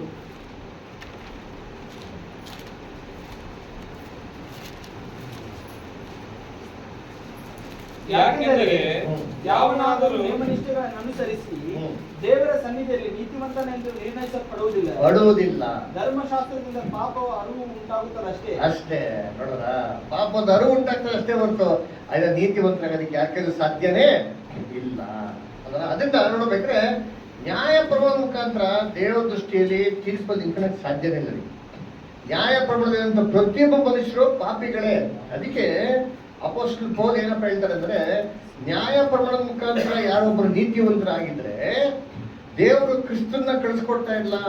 ಕ್ರಿಸ್ತನು ಹಾಗೆ ಬಂದು ನಮ್ಗಾಗಿ ಪ್ರಾಣ ಕೊಟ್ಟಿರೋದು ವ್ಯರ್ಥವಾಗ್ಬಿಡ್ತಾರೆ ಅಂತ ಹೇಳ್ತಾರೆ. ಗಲಾತ್ಯರು 2:21. ನಾನು ದೇವರ ಕೃಪೆಯನ್ನು ನಿರರ್ಥಕ ಮಾಡುವುದಿಲ್ಲ. ಕರ್ಮ ಮಾರ್ಗದಿಂದ ನೀತಿ ಉಂಟಾಗುವುದಾದರೆ ಕ್ರಿಸ್ತನ ಮರಣವನ್ನು ಹೊಂದುವುದಕ್ಕೆ ಕಾರಣವೇ ಇಲ್ಲ. ನೋಡ್ರ, ಕ್ರಿಸ್ತ ಹೊಂದೋದಕ್ಕೆ ಕಾರಣ ಇಲ್ಲ ರೀ. ನ್ಯಾಯ ಪ್ರಮಾಣ ಯಾರೋ ಒಬ್ರು ದೇವರ ದೃಷ್ಟಿ ನಾನು ನೀತಿವಂತನಾಗಿದ್ದೇವೆ, ನಾನು ರಕ್ಷಣೆ ಹೊಂದಿದ್ದೇವೆ ಅಂತ ಹೇಳಕ್ ಸಾಧ್ಯ ಇರೋದು ಇಲ್ಲ ರೀ. ಹಂಗಿದ್ದಿದ್ರೆ ಕ್ರಿಸ್ತನ ಬಂದು ಸಾಯಂತ ಅವಶ್ಯಕತೆನೇ ಇಲ್ಲ ರೀ. ಅದು ಹಂಗಾರೆ ಏನಾಯ್ತು ಅಂದ್ರೆ ವಿಶಾಲವಾದ ಮಾರ್ಗದಿಂದ ತಪ್ಪಿಸ್ಕೊಳಕ್ಕೆ ಯಾವ ಮಾರ್ಗನೂ ಏನಾಗಿಲ್ಲ ಇರ್ಲಿಲ್ಲ. ಅವಾಗ ಏನ್ ಮಾಡಿದ್ರು ದೇವರು? ಕೊನೆಗೆ ಪರಲೋಕದಿಂದ ಯಾರನ್ನ ಕಳ್ಸ್ಕೊಟ್ರ? ಎಸ್, ನಮ್ಮ ರಕ್ಷಕನಾಗಿರಂತ ಯೇಸು ಕ್ರಿಸ್ತನ್ ಕಳ್ಸ್ಕೊಂಡ್ಬಿಟ್ಟು ಇಕ್ಕಟ್ಟಾದ ಮಾರ್ಗದ ಏನ್ ಮಾಡಿದ್ರು, ದ್ವಾರನ ತೆರೆದ್ರು. ಓದಿ ಇಬ್ರಾಹಿಂ ಪತ್ರಿಕೆ 10ನೇ ಅಧ್ಯಾಯ 20ನೇ ವಾಕ್ಯ. ಹೀಗಿರುವಲ್ಲಿ ಸಹೋದರರೇ, ಯೇಸು ನಮಗೋಸ್ಕರ ಪ್ರತಿಷ್ಠಿಸಿದ ಜೀವವುಳ್ಳ ಹೊಸ ದಾರಿಯಲ್ಲಿ ಅಂಡರ್ಲೈನ್ ಮಾಡ್ಕೊಳ್ಳಿ. ಏನಂದ್ರೆ ಪ್ರತಿಷ್ಠೆ ಪಡಿಸಿದಂತ ಜೀವವುಳ್ಳ ಹೊಸ ದಾರಿ. ಅದಕ್ಕೆ ಏನ್ ನೋಡಿದ್ರೆ ಇಕ್ಕಟ್ಟದ ಮಾರ್ಗ ಎಲ್ಲಿ ಹೋಗ್ತದೆ, ಆತನ ಜೀವನಕ್ಕೆ. ಮತ್ತೆ ಅದ್ರಲ್ಲಿ ನೋಡ್ರಿ ಇಕ್ಕಟ್ಟದ ಮಾರ್ಗ ಎಲ್ಲಿ ಹೋಗ್ತದೆ, ಜೀವನಕ್ಕೆ. ಆ ಜೀವವುಳ್ಳ ಹೊಸ ದಾರಿಯನ್ನು ಏನ್ ಮಾಡಿದ್ರೆ ಯೇಸು ಕ್ರಿಸ್ತ ತೆರೆದಿದ್ದಾರಂತೆ. ಹೆಂಗೆ? ಆತನ ರಕ್ತದ ಮೂಲಕ, ಆತನ ರಕ್ತದ ಮೂಲಕ, ಆತನ ಶರೀರವೆಂಬ ತೆರೆಯ ಮುಖಾಂತರ, ನೋಡ್ರ ಆತನ ಶರೀರ ಎಂಬುದ ತೆರೆಯ ಮುಖಾಂತರ ಪರಲೋಕದಲ್ಲಿ ನಮ್ಗೆ ಪ್ರವೇಶಿಸಕ್ಕೆ ಏನ್ ಮಾಡುತ್ತೆ, ನಮ್ಗೆ ಅವಕಾಶ ಮಾಡಿಕೊಟ್ಟಿದ್ದಾರೆ. ಕರೆಕ್ಟ್. ಅದಕ್ಕೆ ಯೇಸು ಕ್ರಿಸ್ತ ಸಾಯ್ಬೇಕಾದ್ರೆ ಆಲಯದ ತೆರೆ ಏನಾಯ್ತು, ತೆರೆಲ್ಪಡ್ತು. ಅದರ ಹರಿದೋಗ್ಬಿಡ್ತು. ಹಿಂಗೆ ಕೆಳಗಡೆಯಿಂದ ಮೇಲ್ಗಡೆ, ಮೇಲ್ಗಡೆ ಕೆಳಗಡೆ, ಮೇಲ್ಗಡೆ ಕೆಳಗಡೆ. ಕೆಳಗಡೆಯಿಂದ ಮಾಡಿದ್ರೆ ಏನ್ ಮಾಡಿದ್ರು, ಶಿಷ್ಯನ ಮೇಲೆ ಹಾಕ್ಬಿಟ್ಟಿರೋ ಸುಳ್ಳು. ಅದಕ್ಕೆ ದೇವರೇ ಮಾಡಿದ್ರು ಆಲಯದ ತೆರೆ ಮೇಲ್ಗಡೆಯಿಂದನೇ ಪರಲೋಕದ ದೇವರೇ ಈ ಮಾರ್ಗದ ಏನ್ ಮಾಡಿತ್ತು, ತೆರೆದಿತ್ತು. ಯೇಸು ಕ್ರಿಸ್ತನ ಶರೀರ ಎಂಬ ತೆರೆಯ ಮುಖಾಂತರ ಪರಲೋಕಕ್ಕೆ ಏನಕ್ಕೆ ಹೋಗೋದಕ್ಕೆ ಏನಕ್ಕೆ ನಮ್ಗೆ ಇವಾಗ ಅವಕಾಶ ಆಯಿತು. ಅರ್ಥ ಆಯ್ತಾ? ಅದರಿಂದ ಪರಲೋಕದ ಹೋಗಕ್ಕೆ ರಕ್ಷಣೆನ ಈ ಮಾರ್ಗ ಓಪನ್ ಮಾಡಿದ್ದೆ ಯಾರು ಓಪನ್ ಮಾಡಿದ್ದ? Jesus Christ. ಜೀಸಸ್ ಕ್ರೈಸ್ಟ್ ನಮ್ಮ ಬ್ಲಡ್ ಇಂದಾನೆ, ಆ ತರ ಸ್ಯಾಕ್ರಿಫೈಸ್ ಇಂದ ನಮ್ಗೆ ಏನಾಯ್ತು, ಇವಾಗ ಪರಲೋಕ ಹೋಗಕ್ಕೆ ನಮ್ಗೆ ಅವಕಾಶ ಆಯ್ತು. ಅದಕ್ಕೆ ಯೇಸು ಕ್ರಿಸ್ತ ಹೇಳಿದ್ದು ಮತ್ತೆ 7:13 ಇಕ್ಕಟ್ಟಾದ ಮಾರ್ಗದಲ್ಲಿ ಹೋಗೋದಿಕ್ಕೆ ನೀವೇನ್ ಮಾಡಿ, ನೀವು ಪ್ರಯಾಸ ಪಡಿ. ದಾರಿ ಇಕ್ಕಟ್ಟು ಬಿಕ್ಕಟ್ಟು ಕಂಡಿಡಿಯೋರು ಸ್ವಲ್ಪ ಜನ. ಇದು ಎಲ್ಲಿಗೆ ಹೋಗ್ತದೆ, ಜೀವನಕ್ಕೆ ಹೋಗ್ತದೆ ಅಂತ. ಇವಾಗ ನೀವು ಯೋಚನೆ ಮಾಡಿ, ಸ್ವಲ್ಪ ಥಿಂಕ್ ಮಾಡಿ. ಏನ್ರಿ ಇದು ದೇವರು ಮಾಡಿದ ಸರಿನಾ? ನಾಶನಕ್ಕೆ ಹೋಗೋ ಮಾರ್ಗ ಹೆಂಗಿದೆ, ದೊಡ್ಡದು. ಜೀವನಕ್ಕೆ ಹೋಗೋ ಮಾರ್ಗ ಹೆಂಗಿದೆ, ಸಣ್ಣದು. ಇದು ಯಾರು ಹಿಂಗೆ ಮಾಡ್ತಾರ ನೋಡಿ. ಇವತ್ತು ಈಗ ಎಕ್ಸ್ಪ್ರೆಸ್ ಹೈವೇ ಅದರ, ಈ ಎಕ್ಸ್ಪ್ರೆಸ್ ಹೈವೇ ನಿಮ್ಮ ಊರಿಗೆ ಬರ್ಬೇಕಾದ್ರೆ ಹಿಂಗೆ ರೋಡ್, ಕರೆಕ್ಟಾ? ಹಿಂಗೈತೆ ಎಕ್ಸ್ಪ್ರೆಸ್ ಹೈವೇ. ಇವಾಗ ನಿಮ್ಮ ಹಳ್ಳಿಯಲ್ಲಿ ನೋಡಿ, ಈ ಪಕ್ಕದ ರೋಡಲ್ಲಿ ಹಿಂಗಿದೆ ಗಲ್ಲಿ. ಗೌರ್ಮೆಂಟ್ ಹೆಂಗ್ ಮಾಡಿದ್ದಾರೆ, ಜಾಸ್ತಿ ಜನ ಹೋಗೋ ರೋಡ್ ಹೆಂಗ್ ಮಾಡಿದ್ದಾರೆ, ವಿಶಾಲವಾಗಿ ಮಾಡಾರೆ. ಸ್ವಲ್ಪ ಜನ ಹೋಗೋ ರೋಡ್ ಹೆಂಗ್ ಮಾಡಿದ್ದಾರೆ, ಇವಾಗ ನಮ್ಮ ಬೈಬಲ್ ಹೆಂಗ್ ಮಾಡೋದು, ಕಳ್ಳು ಮುಳ್ಳು. ಇವಾಗ ದೇವರು ಪರಲೋಕಕ್ಕೆ ಹೋಗಂತ ಮಾರ್ಗನ ವಿಶಾಲವಾದ ಮಾರ್ಗ ಮಾಡ್ಬೇಕಾಗ್ತಾನೆ. ಕರೆಕ್ಟಾಗಿ ಮಾಡಿದ್ರೆ ಎಲ್ಲ ಹೋಗೋಯ್ತಾರಪ್ಪ. ಅಲ್ಲಿ ಏನಂತಂದ್ರೆ ವಾಕ್ಯ ಓದಿದ್ರ ಇನ್ನೊಂದ್ಸತಿ ಓದಿ. ಮತ್ತೆ 7:13-14 ಇನ್ನೊಂದು ಪಾಯಿಂಟ್ ಬರ್ತದೆ. ಕೆಟ್ಟದಾದ ಬಾಗಿಲಿಂದ ಒಳಗೆ ಹೋಗಿರಿ. ನಾಶಕ್ಕೆ ಹೋಗುವ ಬಾಗಿಲು ದೊಡ್ಡದು, ದಾರಿ ಅಗಲವು, ಅದರಲ್ಲಿ ಹೋಗುವವರು ಬಹು ಜನ. ನಿತ್ಯ ಜೀವಕ್ಕೆ ಹೋಗುವ ಬಾಗಿಲು ಇಕ್ಕಟ್ಟು, ದಾರಿ ಬಿಕ್ಕಟ್ಟು. ಅದನ್ನು ಕಂಡುಹಿಡಿಯುವವರು ಸ್ವಲ್ಪ ಏನಪ್ಪ, ಜನ. ಅದನ್ನ ಕಂಡಿಡಿಯೋರ ಅಲ್ಲಪ್ಪ, ಕಂಡಿಡಿಯಕ್ಕೆ ಆಗಲ್ವಂತೆ. ನಡೀರಿ ಹೆಂಗ್ ನಡೀತಾರೆ ಯೋಚನೆ ಮಾಡ್ರಿ. ನಾನು ಹೇಳ್ತೀನಿ ಬರೋದು ನಡೀರಿ ಅಂತಂದ್ರೆ ನಿಮ್ ಕಣ್ಣೇ ಕಾಣಿಸ್ತಲ್ಲ. ನೀವು ನಡೀರಿ ಹೆಂಗ್ ನಡೀತೀರಾ? ಕರೆಕ್ಟಾ? ಮಾರ್ಗ ಹೆಂಗ್ ಮಾಡ್ಬೇಕಾಯ್ತು, ದೇವ್ರು ಕ್ಲೀನಾಗಿ ಮಾಡ್ಬೇಕಾಯ್ತು, ಬ್ರಾಡ್ ಆಗಿ ಮಾಡ್ಬೇಕಾಯ್ತು, ಎಲ್ಲರೂ ಕಣ್ಣು ಕಾಣಿಸುತ್ತೆ ಮಾಡ್ಬೇಕಾಯ್ತು ಅಲ್ವರ? ಕಣ್ಣು ಕಾಣಿಸುತ್ತೆ ಮಾಡ್ಬಿಟ್ಟು ನಡಿ ಅಂತ ಹೇಳಿದ್ರೆ ನಡೀದಿರ್ತಾರ. ಮತ್ ದೇವ್ರು ಇನ್ ಯಾಕೆ ಮಾಡುವಂಗೆ, ಯಾಕೆ ಹಿಂಗ್ ಮಾಡ್ಲಿಲ್ಲ? ಯಾಕೆ ರಕ್ಷಣೆ ಅನ್ನೋಂಥ ಮಾರ್ಗನ ಇಕ್ಕಟ್ಟಾಗಿ ಮಾಡಿದರೆ? ಅದು ಬದಲಾಗಿ ನಾಶನಕ್ಕೆ ಹೋಗುವಂತ ಮಾರ್ಗನ ಯಾಕೆ ವಿಶಾಲವಾಗಿ ಮಾಡಿದ್ರು ಅಂತ ನಾವೇನ್ ಮಾಡ್ಬೇಕು? ಈ ಪ್ರಶ್ನೆಗೆ ಸತ್ಯದ ಉತ್ತರ ಮಾಡಬೇಕು. ಅದು ನೋಡ್ಬೇಕು. ಅಂದ್ರೆ ಏನ್ ಮಾಡ್ಬೇಕು ಅಂದ್ರೆ, ಈ ಇಕ್ಕಟ್ಟಾದ ಮಾರ್ಗ ಜೀವನಕ್ಕೆ ಹೋಗ್ತಾರೆ ಅಂತ ಹೇಳ್ತಾರೆ. ಇದು ಯಾವ ಜೀವವಲ್ಲ, ಏನದು ಲೈಫ್ ಅನ್ನೋ ಮೀನಿಂಗ್ ಅಂತ ಹೇಳ್ಬಿಡ್ತಾವ ಅರ್ಥ ಮಾಡ್ಕೋಬೇಕು. ನೋಡಿ, ಲೈಫ್ ಅಂತ ಹೇಳ್ಬೇಕಾದ್ರೆ ದೇವರು ವಿಧವಿಧವಾದಂತ ಹಂತದಲ್ಲಿ ಸೃಷ್ಟಿ ಮಾಡಿದ್ದಾರೆ. ಮನುಷ್ಯನ ಏನ್ ಮಾಡಿದರೆ, ಮಾಂಸಿಕವಂತ ಹಂತದಲ್ಲಿ ಸೃಷ್ಟಿ ಮಾಡಿದ್ದಾರೆ. ಕರೆಕ್ಟಾ? ಅವನಿಗೂ ಜೀವ ಐತಾ ಇಲ್ವಾ? ಇದೆ. ಮನುಷ್ಯನ ಕೆಳಗಡೆ ಪ್ರಾಣಿಗಳಿಗೆ ಇಲ್ವಾ? ಅದಕ್ಕೆ ಜೀವ ಐತಾ ಇಲ್ವಾ? ಎಸ್. ಆ ಪ್ರಾಣಿ ಕೆಳಗಡೆ ಜೀವರಾಶಿಗಳನ್ನ ಏನ್ ಮಾಡಿದ್ರು, ಸೃಷ್ಟಿ ಮಾಡಿದ್ರು. ಯಾರೋ ಕಾಯಿ ಪಲ್ಯಗಳು, ಗಿಡಗಳು, ಮರಗಳು, ಅದಕ್ಕೆ ಜೀವ ಐತಾ ಇಲ್ವಾ? ಎಸ್, ಜೀವ ಐತೆ. ಅದರ ಅದು ಜೀವನೇ. ಅದರ ನೋಡ್ರಿ, ಇವೆಲ್ಲಾನು ಜೀವನಪ್ಪ. ಹಂಗೆ ಮೇಲ್ಗಡೆಗೆ ಹೋದ್ರೆ ದೇವದೂತರು ಇದಾರ, ಅವ್ರಿಗೆ ಜೀವ ಐತಾ? ಎಸ್, ಅದು ಜೀವನೇ. ಅದಕ್ಕಿಂತ ಮೇಲೆ ಹೋದ್ರೆ ಪ್ರಧಾನ ದೂತರುಗಳಿದಾರ ಅಲ್ವರ? ಅದ್ರಲ್ಲಿ ಕ್ಯಾಟಗರಿಗಳಿದೆ, ಕೆರೂಬ್, ಸೆರಾಫಿಮ್ ಅಲ್ವರ, ಎಲ್ಲ ಇದೆ ಇಲ್ವಾ? ಅಂದ್ರೆ ದೇವದೂತರು ಇವೆಲ್ಲಾರ್ಗೂ ಗ್ರೇಡ್ಗಳಿದೆ, ಅದಕ್ಕೂ ಜೀವ ಇದೆ ಅಲ್ವರ? ಸರಿ, ಇವೆಲ್ಲಾನು ಜೀವಪ್ಪ. ಇವೆಲ್ಲಕ್ಕಿಂತ ಉನ್ನತವಾಗಿರೋ ಒಂದು ಜೀವ ಇದೆ. ಯಾರಿಗಿರೋ ಜೀವ? ಅದು ದೇವರು ಒಬ್ಬರಿಗೆ ಇರಂತ ಜೀವ. ಕರೆಕ್ಟಾ? ನೋಡಿ, ಇವೆಲ್ಲಾನು ಜೀವನಪ್ಪ, ಕರೆಕ್ಟು, ಏನ್ ಡೌಟ್ ಇಲ್ಲ. ಆದ್ರೆ ಎಲ್ಲಕ್ಕಿಂತ ತುಂಬಾ ಉನ್ನತವಾದದ್ದು, ಶ್ರೇಷ್ಠವಾದದ್ದು ಯಾವ್ದು? ದೇವರಿಗಿರಂತ ಒಂದು ಜೀವ. ಸರಿ, ಈ ಇಕ್ಕಟ್ಟಾದ ಮಾರ್ಗ ಎಲ್ಲಿ ಹೋಯ್ತದಂತೆ? ನಾಶನಕ್ಕೆ ಜೀವ ಜೀವದ ಕಡೆ. ವಿಶಾಲವಾದ ಮಾರ್ಗ ನಾಶನಕ್ಕೆ ಕನ್ಫ್ಯೂಸ್ ಮಾಡ್ಕೊಂತೀರಾ. ಇನ್ನೊಂದ್ಸತಿ ಹೇಳಿ, ಇಕ್ಕಟ್ಟಾದ ಮಾರ್ಗ ಎಲ್ಲಿಗೆ ಹೋಗ್ತದೆ? ಜೀವನ. ಜೀವನಕ್ಕೆ. ವಿಶಾಲವಾದ ಮಾರ್ಗ ನಾಶನಕ್ಕೆ. ಅದರ ಇವಾಗ ಇಕ್ಕಟ್ಟಾದ ಮಾರ್ಗ ಜೀವ ಅಂತ ಹೇಳ್ತಾರೆ. ಯಾವ ಜೀವ? ಈ ಜೀವ, ಈ ಜೀವ, ಈ ಜೀವ, ಯಾವ ಜೀವಕ್ಕೆ ಮಾತಾಡ್ತಾರೆ ಅದ್ರ ಬಗ್ಗೆ ನಾವು ನೋಡ್ರಿ. ಹಾ ನೋಡಿ, ಯಾವ್ದು ನೋಡೋಣ. ನೋಡಿ, ಇವಾಗ ಸೂರ್ಯ ಇದೆಯಪ್ಪ. ಸೂರ್ಯನ ಬೆಳಕು ಎಷ್ಟೋ ವಸ್ತುಗಳ ಮೇಲೆ ಹಾಕ್ತಾರೆ, ಅಲ್ಲಿ ಬೀಳ್ತಾರೆ ಅದರ. ಇಟ್ಟಿಗೆ ಮೇಲೆ ಬೀಳ್ತಾರೆ, ಗಿಡ ಮರಗಳ ಬೀಳ್ತಾರೆ ಅದರ. ಆದ್ರೆ ಈ ಸೂರ್ಯನ ಬೆಳಕು ಎಲ್ಲ ಒಂದೇ ಪ್ರತಿಬಿಂಬ ಕೊಡ್ತದ ಅಂದ್ರೆ ಇಲ್ಲ ರೀ. ಇಟ್ಟಿಗೆಯಲ್ಲಿ ಕೆಪಾಸಿಟಿ ಏನಿದೆಯೋ ತಕ್ಕಂತೆ ಬೆಳಕಿನ ಮಾಡ್ತಾರೆ, ವಾಪಸ್ಸು ಕೊಡ್ತಾರೆ. ಗಿಡದ ಕೆಪಾಸಿಟಿ ಏನಿದೆ, ಕಾಯಿ ಪಲ್ಯ ಹಣ್ಣುಗಳು ಕೊಡ್ತಾರೆ. ಇಟ್ಟಿಗೆ ಕೊಡ್ತಾರ? ಕೊಡಲ್ಲ. ಆದ್ರೆ ಇದೇ ಸೂರ್ಯನ ಬೆಳಕು ವಜ್ರದ ಮೇಲೆ ಬಿದ್ದವಾಗ ಅದೇನ್ ಮಾಡ್ತಾರೆ, ಪಡ ಪಡ ಅಂತ ಏನ್ ಮಾಡ್ರಿ, ಅದು ಸೂರ್ಯ ಹತ್ರ ಹೊಡಿತಾರೆ. ಅದೇ ಸೂರ್ಯ ಆಗ್ಬಿಡಲ್ಲ ರೀ.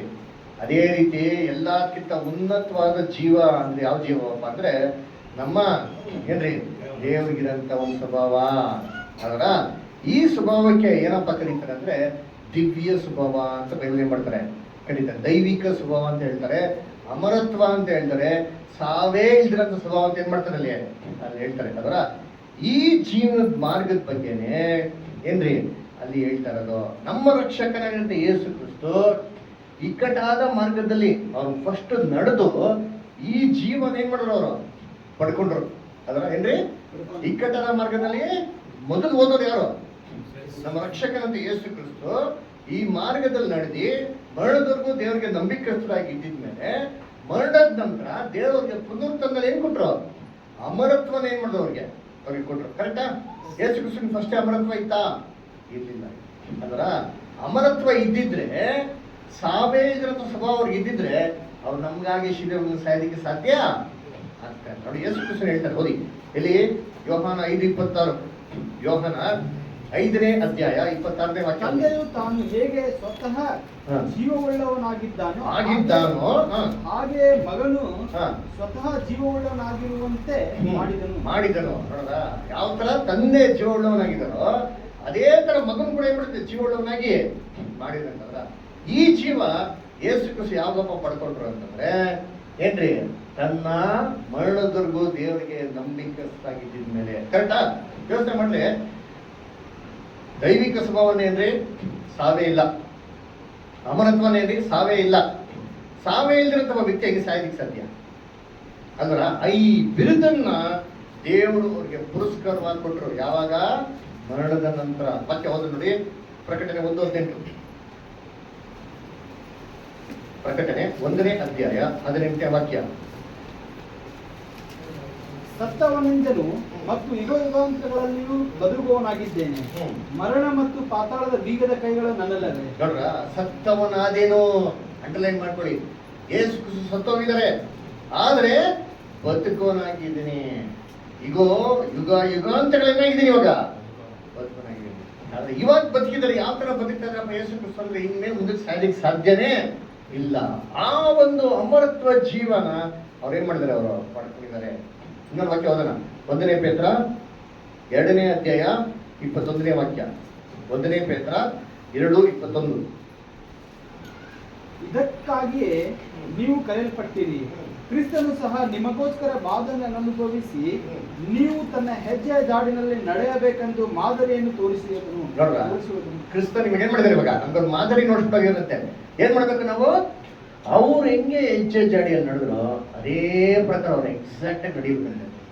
ಅಂದ್ರೆ ದೇವರು ಇವಾಗ ನಮಗೇನಪ್ಪ ಅವಕಾಶ ಕೊಟ್ಟಿದ್ದಾರೆ ಅಂತಂದ್ರೆ, ಯಾರು ಯೇಸು ಕ್ರಿಸ್ತನ ತರ ಇಕ್ಕಟ್ಟಾದ ಮಾರ್ಗದಲ್ಲಿ ನಡ್ಕೊಂಡ್ ಬರ್ತಾರೋ ಅವ್ರಿಗೂ ಸೇಮ್ ಪ್ರೈಸ್, ಜೀಸಸ್ ಕ್ರೈಸ್ಟ್ ಕೊಟ್ಟಿರೋ ಸೇಮ್ ಪ್ರೈಸ್ ನಮಗೇನ್ ಮಾಡ್ತೀನಿ ಅಂತ ಹೇಳ್ತಾರೆ, ಕೊಡ್ತೀನಿ ಅಂತ. ಅದಕ್ಕೆ ನಾವೇನ್ ಮಾಡ್ಬೇಕು?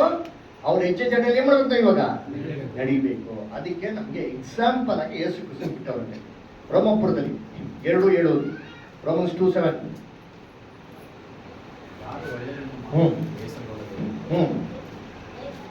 ಯಾರ ಪ್ರಭಾವ ಮಾನ ನಿರ್ಲಕ್ಷ್ಯಗಳನ್ನು ಹೊಂದಬೇಕೆಂದು ಒಳ್ಳೆಯದನ್ನು ಬೇಸರಗೊಳ್ಳದೆ ಮಾಡುತ್ತಾರೋ ಅವರಿಗೆ ನಿತ್ಯ ಜೀವವನ್ನು ಕೊಡುವೆನು. ನೋಡ್ರ, ಯಾರಿಗೆ ಪ್ರಭಾವ ಮಾನ ನಿರ್ಲಯತ್ವ ಬರಲಿ, ಅದೇ ಅಮರತ್ವ. ಈ ಅಮರತ್ವನ ದೇವರು ಎಲ್ಲರಿಗೂ ಏನ್ ಮಾಡ್ತಾ ಇಲ್ಲ ರೀ, ಕೊಡ್ತಾ ಇಲ್ಲ ರೀ. ಇದು ಸ್ಪೆಷಲ್ ಕ್ಲಾಸ್ ಆಫ್ ಪೀಪಲ್. ಯಾರು ಬೇಸರಗೊಳ್ಳದೆ ಒಳ್ಳೆಯದನ್ನ ಮಾಡ್ತಾರೋ ಸಾಯೋವರೆಗೂ ಅಂತ ಭಯ ಪಡ್ತಿರುವಂತ ಕ್ರೈಸ್ತವರಿಗೆ ಅಮರತ್ವ ಏನ್ ಮಾಡ್ತಿದ್ರೆ ಅಂದ್ರೆ ಕೊಡ್ತಿದ್ದಾರೆ ಅದರ ಎಲ್ಲಿ 2 ಪೇತ್ರ 1:4, 2 ಪೀಟರ್ 1:4. ನೀವು ಲೋಕದಲ್ಲಿ ದ್ರಾಶಿದುಂಟಾದ ಕೆಟ್ಟತನಕ್ಕೆ ತಪ್ಪಿಸಿಕೊಂಡು ದೈವ ಸ್ವಭಾವದಲ್ಲಿ ಪಾಲನ್ನು ಹೊಂದುವರಾಗಿರಬೇಕೆಂದು ಉದ್ದೇಶದಿಂದ ದೇವರ ತನ್ನ ಸ್ವಭಾವ ಗುಣಾತಿಶಯಗಳಿಂದ ಅಮೂಲ್ಯವಾಗಿಯೂ ಉತ್ಕೃಷ್ಟವಾಗಿಯೂ ಇರುವ ವಾಗ್ದಾನಗಳನ್ನು ನಿಮಗೆ ನೋಡ್ರ, ದಯಪಾಲಿಸಿದ್ದಾನೆ. ನಾವು ಲೋಕದಲ್ಲಿರುವಂತ ಎಲ್ಲ ದುರಾಸೆಗಳನ್ನ ಜಯಿಸೋದಿಕ್ಕೆ ಉತ್ಕೃಷ್ಟವಂತ ವಾಗ್ದಾನಗಳ ದೇವರು ನಮ್ಗೆ ಕೊಟ್ಟದ್ದು ಏನಕ್ಕೆ? ನೀವು ದಿವ್ಯ ಸ್ವಭಾವದಲ್ಲಿ ಪಾಲ್ಗೊಳ್ಳಿ ಅಂತ. ದೈವಿಕ ಸ್ವಭಾವದಲ್ಲಿ ಪಾಲ್ಗೊಳ್ಳೋದಿಕ್ಕೆ ವಾಗ್ದಾನಗಳ ದೇವ್ರು ನಮಗೆ ಏನ್ ಮಾಡೋರಂತೆ ಗೊತ್ತಂತೆ. ಇದು ಯೋಚನೆ ಮಾಡಿ, ಇಡೀ ಲೋಕಕ್ಕೆ ಹೇಳಕ್ಕಾಗಲ್ಲ? ಇಡೀ ಲೋಕಕ್ಕೆ ಬೈಬಲ್ ಕೊಟ್ಟವರ ಇವಾಗ ಇಲ್ಲ ರೀ ಅಲ್ವಾ? ಅದರಿಂದ ಯಾರು ಯೇಸು ಕ್ರಿಸ್ತಂತರ ಹೆಜ್ಜೆಯಲ್ಲಿ ನಡೆದಿ ಮರಣದವರೆಗೂ ನಂಬಿಕಸ್ಥರಾಗಿರ್ತಾರೋ ಅವ್ರಿಗೆ ಮಾತ್ರ ಏನ್ರಿ ಪರಲೋಕ ರಕ್ಷಣೆ ದೈವಿಕ ಸ್ವಭಾವ. ರೆವಲ್ಯೂಷನ್ 3:21, ಪ್ರಕಟಣೆ 3:21.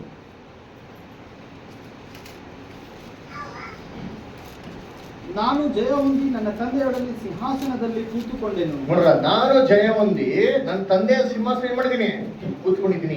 ಹಾಗೆ ಯೇಸು ಕ್ರಿಸ್ತ ಹೇಳ್ತಾರೆ ನೋಡಿ, ಯೇಸು ಕ್ರಿಸ್ತ ಜಯ ಹೊಂದಿದಾರಂತೆ.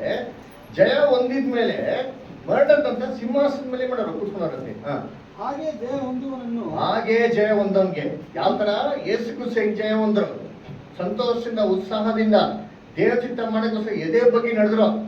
ಇದೇ ರೀತಿ ಅದೇ ಪ್ರಕಾರ ಜಯ ಹೊಂದವನ್ಗೆ ನನ್ನೊಡನೆ ಸಿಂಹಾಸನದಲ್ಲಿ ಕೂತುಕೊಳ್ಳುವಂತೆ ಮಾಡುವೆನು. ನನ್ನೊಡನೆ ಸಿಂಹಾಸನ ಕೂತ್ಕೊಳ್ಳೋಕೆ ಏನ್ ಮಾಡ್ತಾನೆ? ಅವಕಾಶ ಕೊಡ್ತಾರೆ. ಯೋಚನೆ ಮಾಡಿ, ನಾವು ದೇವ್ರ ತರ ಸಿಂಹಾಸನ ಕೂತ್ಕೊಳ್ಳೋಕೆ ಕ್ರಿಸ್ತನ್ ತರ ಸಿಂಹಾಸನ ಕೂತ್ಕೊಂಡು ನಮ್ನೇನ್ ಮಾಡ್ತಾರೆ? ಇವತ್ತು ಕರೀತಾರೆ ಸಭೆನ ಏನಕ್ಕೆ ಕರೀತಾರೆ? ಪರಲೋಕಕ್ಕೆ ಏನಕ್ಕೆ ಕರೀತಾರೆ ಸಭೆನ? ಪರಲೋಕಕ್ಕೆ ವಾಕ್ಯ ಓದಲ್ಲ, ಏನ್ ಕೊಡ್ತಾರೆ? ಆತನ ಪಕ್ಕದಲ್ಲಿ ಏನ್ ಮಾಡ್ತಾರೆ ಕೂತ್ಕೊಂಡ? ಏನ್ ಆಡಕ್ಕೆ? ಯಾರ ಮೇಲೆ ಆಡಲಿಕ್ಕೆ? ಏನ್ ಮಾಡ್ಬೇಕು? ಎಲ್ಲ ಕೂತ್ಕೊಂಡು ಕೂತ್ಕೋ ನಿಂತ್ಕೋ ಹಂಗಂತನ? ಏನ್ ಆಡಲಿಕ್ಕೆ? ಅದು ಕೂಡ ಪಾಠ ಇದೆ, ಓದೋಣ. ಒಂದು ಪರ್ಪಸ್ ಇದೆ ನೋಡಿ. ಸಭೆನ ಕರೀತಂತ ಉದ್ದೇಶ ಏನು? ಕ್ರಿಸ್ತನ ಪಕ್ಕದಲ್ಲಿ ಕೂತ್ಕೊಳಕ್ಕೆ. ನಾವು ಯೋಗ್ಯವಾಗಿದ್ದೀರಾ? ಯೋಚನೆ ಮಾಡ್ರಿ. ಇವಾಗ ನಾವ್ಯಾರ ನಮ್ಮ ಪಕ್ಕದಲ್ಲಿ ಯೇಸು ಕ್ರಿಸ್ತ ಕೂತಾರ ಅಂತ ತಿಳ್ಕೊಳ್ಳಿ, ನಾವು ಅವ್ರನ್ನ ಯಾವ ತರ ನೋಡ್ತೀವಿ? ಯಾವ ತರ ನೋಡ್ತೀವಿ? ಇಮ್ಯಾಜಿನ್ ಮಾಡಿ, ನಮ್ಮ ಪಕ್ಕದಲ್ಲಿ ಯೇಸು ಕ್ರಿಸ್ತ ಕೂತ್ಕೊಂಡ್ರೆ ನಾವು ಹೆಂಗಿರ್ತೀರಪ್ಪ? ಹೆಂಗಿರ್ತೀವಿ ನಾವು? ಏನ್ ಡಿಸಿಪ್ಲಿನ್ ಆಗಿ, ಏನ್ ಡಿಸೆಂಟ್ ಆಗಿ ಅವ್ರ ಮುಂದೆ ಎಷ್ಟು ಚೆನ್ನಾಗಿರ್ತೀವಿ, ಹೌದಾ ಇಲ್ವಾ? ಅದೇ ಅವ್ರು ಎದ್ದೋಗ್ಬಿಡ್ಲಿ ಕರೆಕ್ಟ್ ಅಲ್ಲ? ಯುಗ ಯುಗಾಂತರವರೆಗೂ ಏನ್ರಿ ಶಾಶ್ವತವಾಗಿ ಅವ್ರ ಪಕ್ಕದಲ್ಲೇ ಕೂತ್ಕೋಬೇಕು ಅಂದ್ರೆ ಅದಕ್ಕೆ ನಾವು ಯೋಗ್ಯತೆ ನೋಡ್ಸ್ಬೇಕ ಬೇಡ ಅಲ್ವರ? ಹಂಗಂದ್ರೆ ಆ ಪೊಸಿಷನ್ಗೆ ಸೂಟಬಲ್ ಆಗ್ಬೇಕು ಅಂತಂದ್ರೆ ಈ ಪೊಸಿಷನ್ ಯಾರು ಬೇಕಾದ್ರೂ ಕೊಡ್ಬೋದ? ಕೊಡ್ಬೋದು? ಯಾರು ಬೇಕಾರ? ಲೋಕದಲ್ಲಿರುವಂತ ಕ್ರೈಸ್ತವ್ರು ಎಲ್ಲಾರು ಯೋಗ್ಯವಾಗಿದ್ದಾರ? ನೀವೇ ಯೋಚನೆ ಮಾಡಿ. ಯೋಗ್ಯವಾಗಿ ಇರ್ಬೇಕು, ಅದು ಫ್ಯಾಕ್ಟು. ಆದ್ರೆ ಆಕ್ಚುಲ್ ಆಗಿ ಏನಿಲ್ಲ, ಯಾರು ಇಲ್ಲ. ಅದ್ರ ಪ್ರಕಾರ ಏನಾಗಬೇಕು? ಆಗ್ಬೇಕು. ಅದು ಆಗೋದಿಕ್ಕಂತಾನೆ ಅಂತ ಅಂದ್ಬಿಟ್ಟು ದೇವರು ಮಾರ್ಗನ ಏನ್ ಮಾಡಿರೋದು? ಎಸ್. ಯಾಕಂದ್ರೆ ಇಕ್ಕಟ್ಟು ಬಿಕ್ಕಟ್ಟು ಕಂಡಿಡಿಯೋರು ಸ್ವಲ್ಪ ಜನ ಆದ್ರೆ ಅಂತವ್ರು ಮಾತ್ರ ನಂಬಿಕಸ್ಥರಾಗಿ ಮಡದವ್ರಿಗೆ ಏನಾಗಿರ್ತಾರೆ? ಇರ್ತಾರೆ. ಅದಕ್ಕೆ ನಮ್ಮ ಜೀವನದಲ್ಲಿ ಏನ್ ಕೊಡ್ತಾರೆ? ಸಾಕಷ್ಟು ಪರೀಕ್ಷೆಗಳು. ಎಷ್ಟೋ ಜನ ಲೈಫಲ್ಲಿ ಕಷ್ಟ ಬಂದ್ರೆ ಏನ್ ಮಾಡ್ತಾರೆ ಗೊತ್ತಾ? ದೇವ್ರ ತಗೊಳ್ಳೋ ಅಂತ ಕೊಡ್ತಾರೆ. ಅಯ್ಯೋ ದೇವ್ರೆ ಏನೋ ಆಗೋಯ್ತು, ದೇವ್ರೆ ನನ್ನ ಕಾಪಾಡು ಅಂತ. ಅದನ್ನ ಸ್ವಲ್ಪ ಸಮಾಧಾನ ಬೈಬಲಲ್ಲಿ ಥಿಂಕ್ ಮಾಡಬೇಕು. ಓದಿ ಅಪೊಸ್ತಲ ಕೃತ್ಯಗಳು 14:22. ನಾವು ಬಹು ಸಂಕಟಗಳನ್ನು ತಾಳಿ ಹ್ಮ್. ದೇವರ ರಾಜ್ಯದೊಳಗೆ ಎಂಬುದಾಗಿ ಎಚ್ಚರಿಕೆಯ ಮಾತನ್ನು ಹೇಳಿ ಕ್ರಿಸ್ತ ನಂಬಿಕೆಯಲ್ಲಿ ಪರಲೋಕ ರಾಜ್ಯಕ್ಕೆ ಹೆಂಗ್ ಹೋಗ್ಬೇಕಂತೆ? ಸ್ಥಿರವಾಗಿರಿ ಎಂದು ಅವರನ್ನು ಧೈರ್ಯಗೊಳಿಸುತ್ತೇವೆ. ಪರಲೋಕ ರಾಜ್ಯಕ್ಕೆ ಹೆಂಗ್ ಹೋಗ್ಬೇಕಂತೆ? ಸಂಕಟಗಳನ್ನು ಅನುಭವಿಸಿ ಬಹು ಸಂಕಟಗಳನ್ನ ತಾಳಿ ಏನ್ ಮಾಡ್ಬೇಕು? ದೇವರ ರಾಜ್ಯಕ್ಕೆ ಸೇರ್ಬೇಕು. ಯೇಸು ಕ್ರಿಸ್ತ ನಂಬಿದ ತಕ್ಷಣ ಹಂಗೆ ಪರಲೋಕ ಕೊಟ್ಟಬಿಟ್ಟೆ ಅಂತ ಆಯ್ತದ? ಯೇಸು ಕ್ರಿಸ್ತ ನಂಬ್ರಿ ನಿಮ್ ಪಾಪ ಎಲ್ಲ ಏನಾಗ್ಬಿಡ್ತಾರೆ?